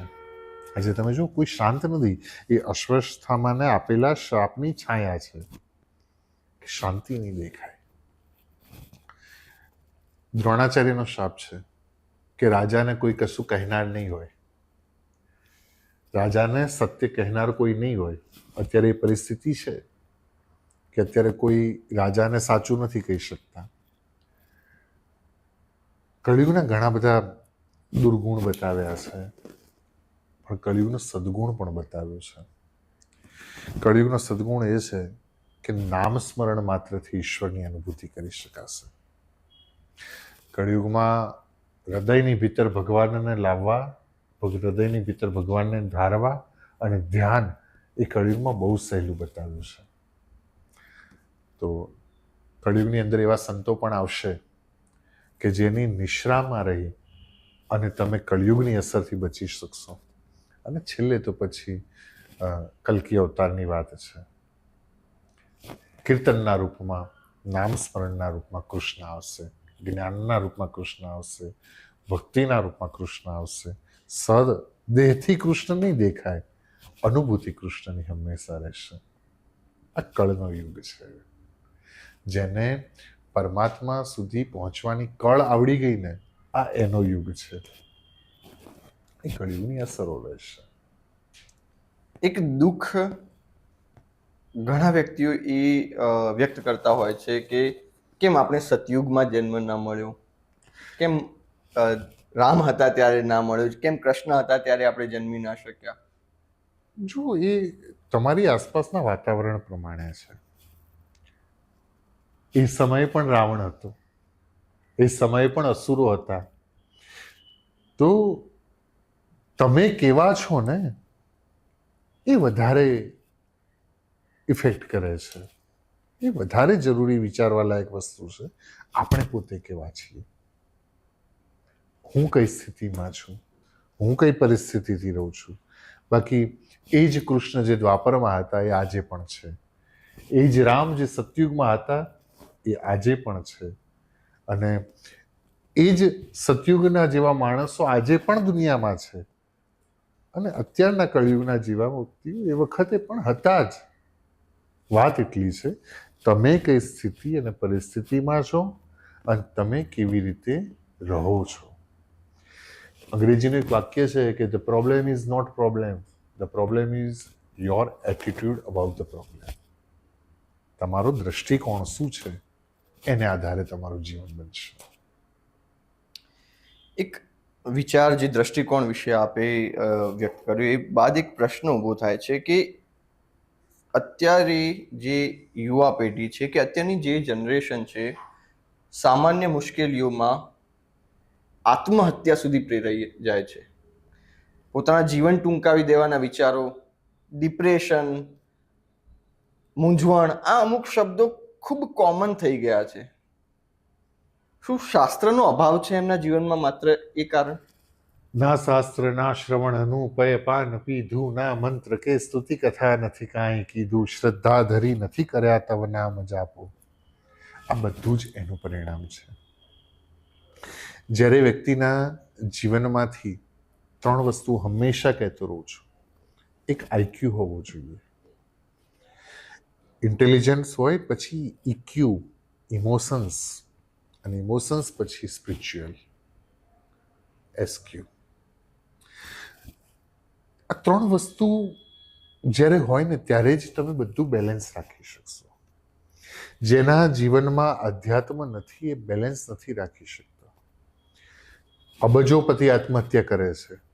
જેના એકાઉન્ટમાં આપણે ન ધારી હોય એવી એમાઉન્ટ પડી હોય એ લોકો આત્મહત્યા કરી રહ્યા છે. કારણ શું છે? કારણ કે આપણે વર્ક વિથ બેલેન્સને ભૂલ્યા છીએ. વ્યક્તિએ પોતાના ઇમોશન્સને પણ બેલેન્સ કરતા આવડવું જોઈએ અને આધ્યાત્મિક માર્ગમાં હોય તો જ એ જીવનને સાચવી શકશે. બાકી એ સિવાય તો બીજો કોઈ રસ્તો નથી. શક્ય છે કે એક સમય એવો પણ આવે કે જેમ કોરોનામાં બચાવ માટે સરકારે પ્રયત્ન કરવો પડ્યો એવી રીતે અત્યારે જેવી રીતે યંગ જનરેશન જીવી રહી છે ને એને આત્મહત્યા કરવા રોકવા માટે, એ આત્મહત્યા કરતા રોકાય એટલા માટે થઈને સરકારે કેમ્પેન ચલાવવા પડે. શરૂઆત તો થઈ જ ગઈ છે.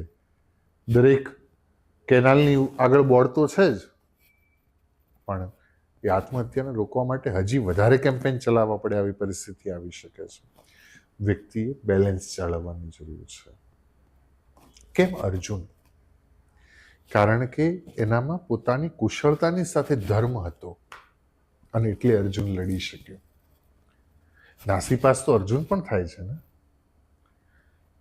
હંમેશા એક વસ્તુને યાદ રાખવી જોઈએ.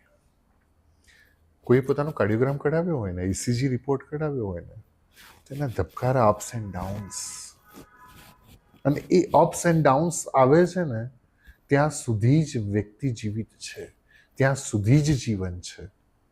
એમ હંમેશા સમજી અને ચાલવું જોઈએ, એ જાગૃતિ સાથે, એ અવેરનેસ સાથે કે જ્યાં સુધી જીવનમાં અપ્સ એન્ડ ડાઉન્સ છે ને ત્યાં સુધી જ જીવન છે. સીધી લીટી થઈ જાય ને પછી તો મૃત્યુ જ છે.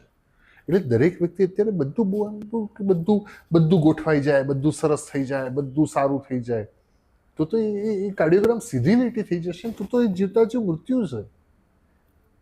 દુઃખમાં જીવનની રાળ હતી કોણ માનશે, ધીરજ રતનની ખાણ હતી કોણ માનશે. તો વ્યક્તિમાં ધૈર્યની જરૂર છે. આજના સમાજમાં યુવાનોમાં શૌર્યની જરૂર છે. ક્યાંક શૌર્ય, પેલું કાનમાં ઇયરફોન લગાવી અને રોડ પર નાચતા હોય ત્યારે આપણને એમ થાય કે આ શું કરશે. એનામાં શૌર્યની કમી છે, એનામાં ધૈર્યની કમી છે. બધાને ઇન્સ્ટન્ટ જોઈએ છે. પોડકાસ્ટ કરતાં રીલ વધારે જોવાય છે કારણ કે શોર્ટમાં બતાવવું છે અને એ શોર્ટકટ ક્યારેય તમને લાંબી ના લઈ જઈ શકે, દૂર ન લઈ જઈ શકે.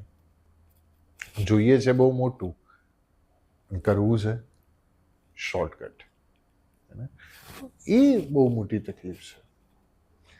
વ્યક્તિએ પોતાની જીવનમાં બેલેન્સ કેવી રીતે બનાવવું અને આટલું સમજી લે જ્યાં સુધી ઉપર નીચે છે ને એની મજા લેતા આવડવું જોઈએ, હળવા થતા આવડવું જોઈએ. તમે કોઈ દિવસ છે ને એક રૂમાલને હાથમાં લેજો એ રૂમાલનું વજન તમને ઓછું લાગશે. એનો એ જ તમારો હાથ રૂમાલ, એ હાથ રૂમાલને ગાંઠો મારો, જેટલી શક્ય હોય એટલી વધારે મારો, અને એ હાથ રૂમાલને ગાંઠ વાળીને તમારા હાથમાં રાખશો ને તો એનું વજન વધારે લાગશે. ક્યારેક કરી જોજો. કશું જ નથી બીજું એડ કર્યું, પણ છતાંય એનું વજન લાગે છે. કેમ? કારણ કે ગાંઠો મારી છે. આવો પ્રયત્ન કરવો જોઈએ. વ્યક્તિને પોતાનું જીવન ભારરૂપ ક્યારે લાગે છે? જ્યારે એ ગાંઠો મારે છે. હળવા થઈ જાઓ ને ત્યારે બધું જ વજન વગરનું છે. તો તમે હળવા રહેશો તો ચાલશે. આ એનો પ્રોપર વે છે. બીજું એક જે આપણે વાત કરી કે રીલ જોવાય છે, પોડકાસ્ટ નથી જોવાતો. અત્યારે જે બાળકો જન્મી રહ્યા છે, 2-5 વર્ષના 7 વર્ષના બાળકો, એ કદાચ ગર્ભમાંથી જ સ્માર્ટફોન શીખીને આવ્યા હોય, એટલી ચપળતાથી, એટલી સહેલાઈથી સ્માર્ટફોન ઓપરેટ કરે છે. કેટલો મોટો રાક્ષસ છે આ સ્માર્ટફોન. તમારા સમયને ખાય છે. તમારા સમયને તમારો મોબાઈલ લઈ જાય છે. સ્ક્રોલ કરતા કરતા તમારી જિંદગી આ સોશિયલ મીડિયા લઈ જાય છે. અને તમારી આજુબાજુનું એટમોસ્ફિયર આ જ સોશિયલ મીડિયા એવું બનાવી આપે છે. તમે જે વિચારતા હશો ને એની રીલ તમને મળી જશે. તમે જે વિચારતા હશો એ પોસ્ટ તમને મળી જશે. એ તમને બાંધી રહ્યો છે.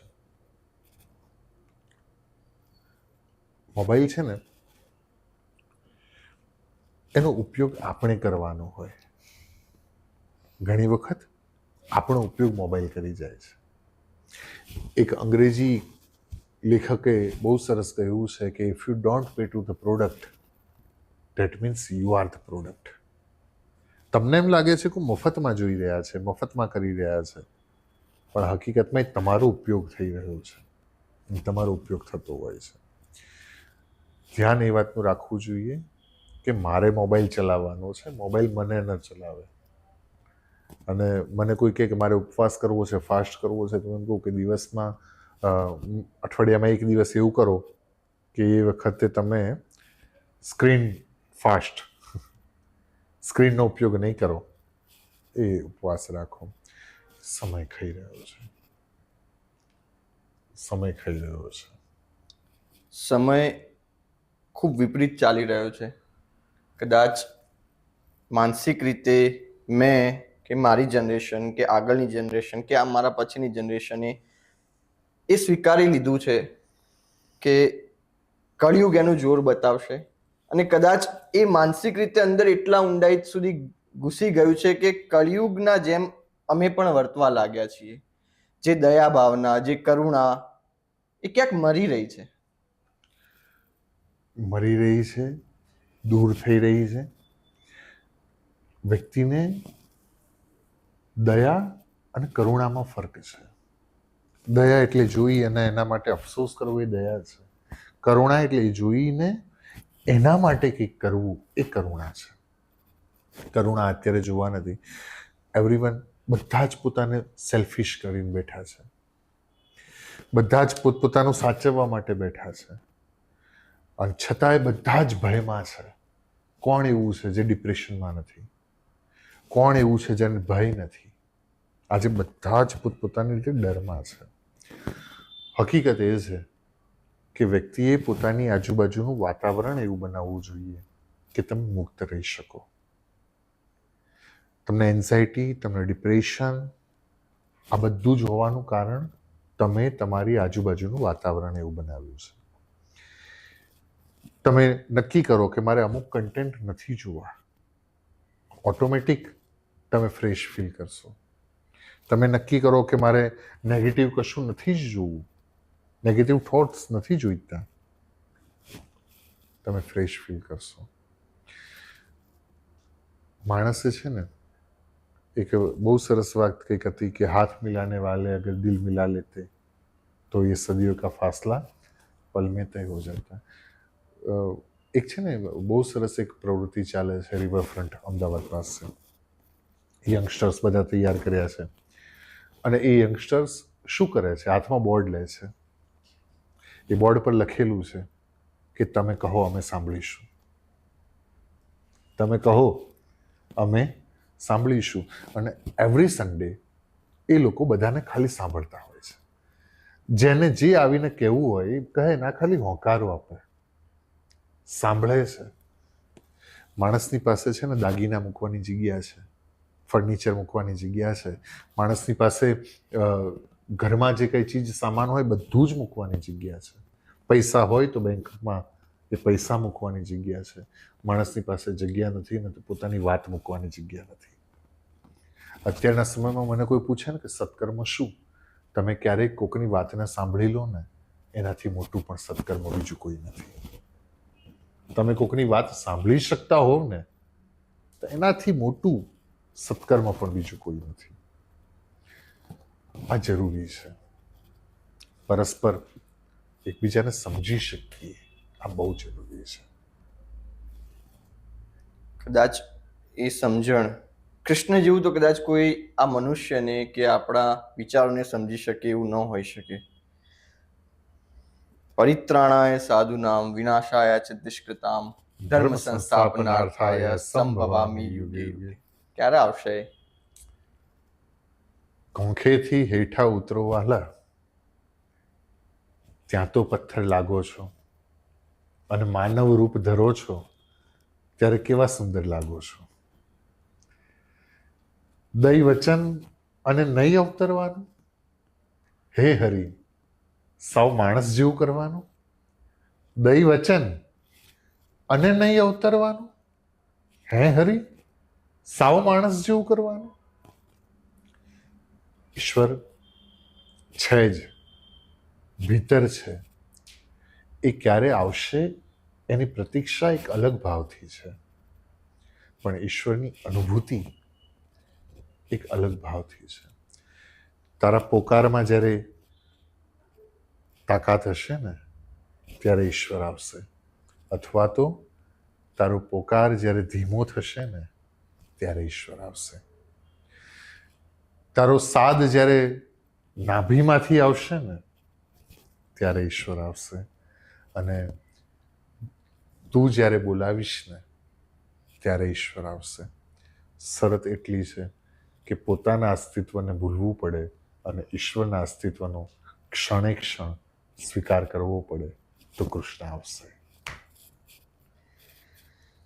આ પોડકાસ્ટ કદાચ મારા માટે પણ એક અલગ અનુભૂતિ બની રહી, અને ઘણા વિચારો જે મારા મગજમાં હતા એને અજુકતા જ એ પ્રશ્નોના જવાબ મને મળ્યા. હું આશા રાખું કે જેટલા પણ દર્શકોએ આ પોડકાસ્ટ નિહાળ્યો એમને પણ એમના જે અનન્ય સવાલો હોય એમના જવાબ મળે.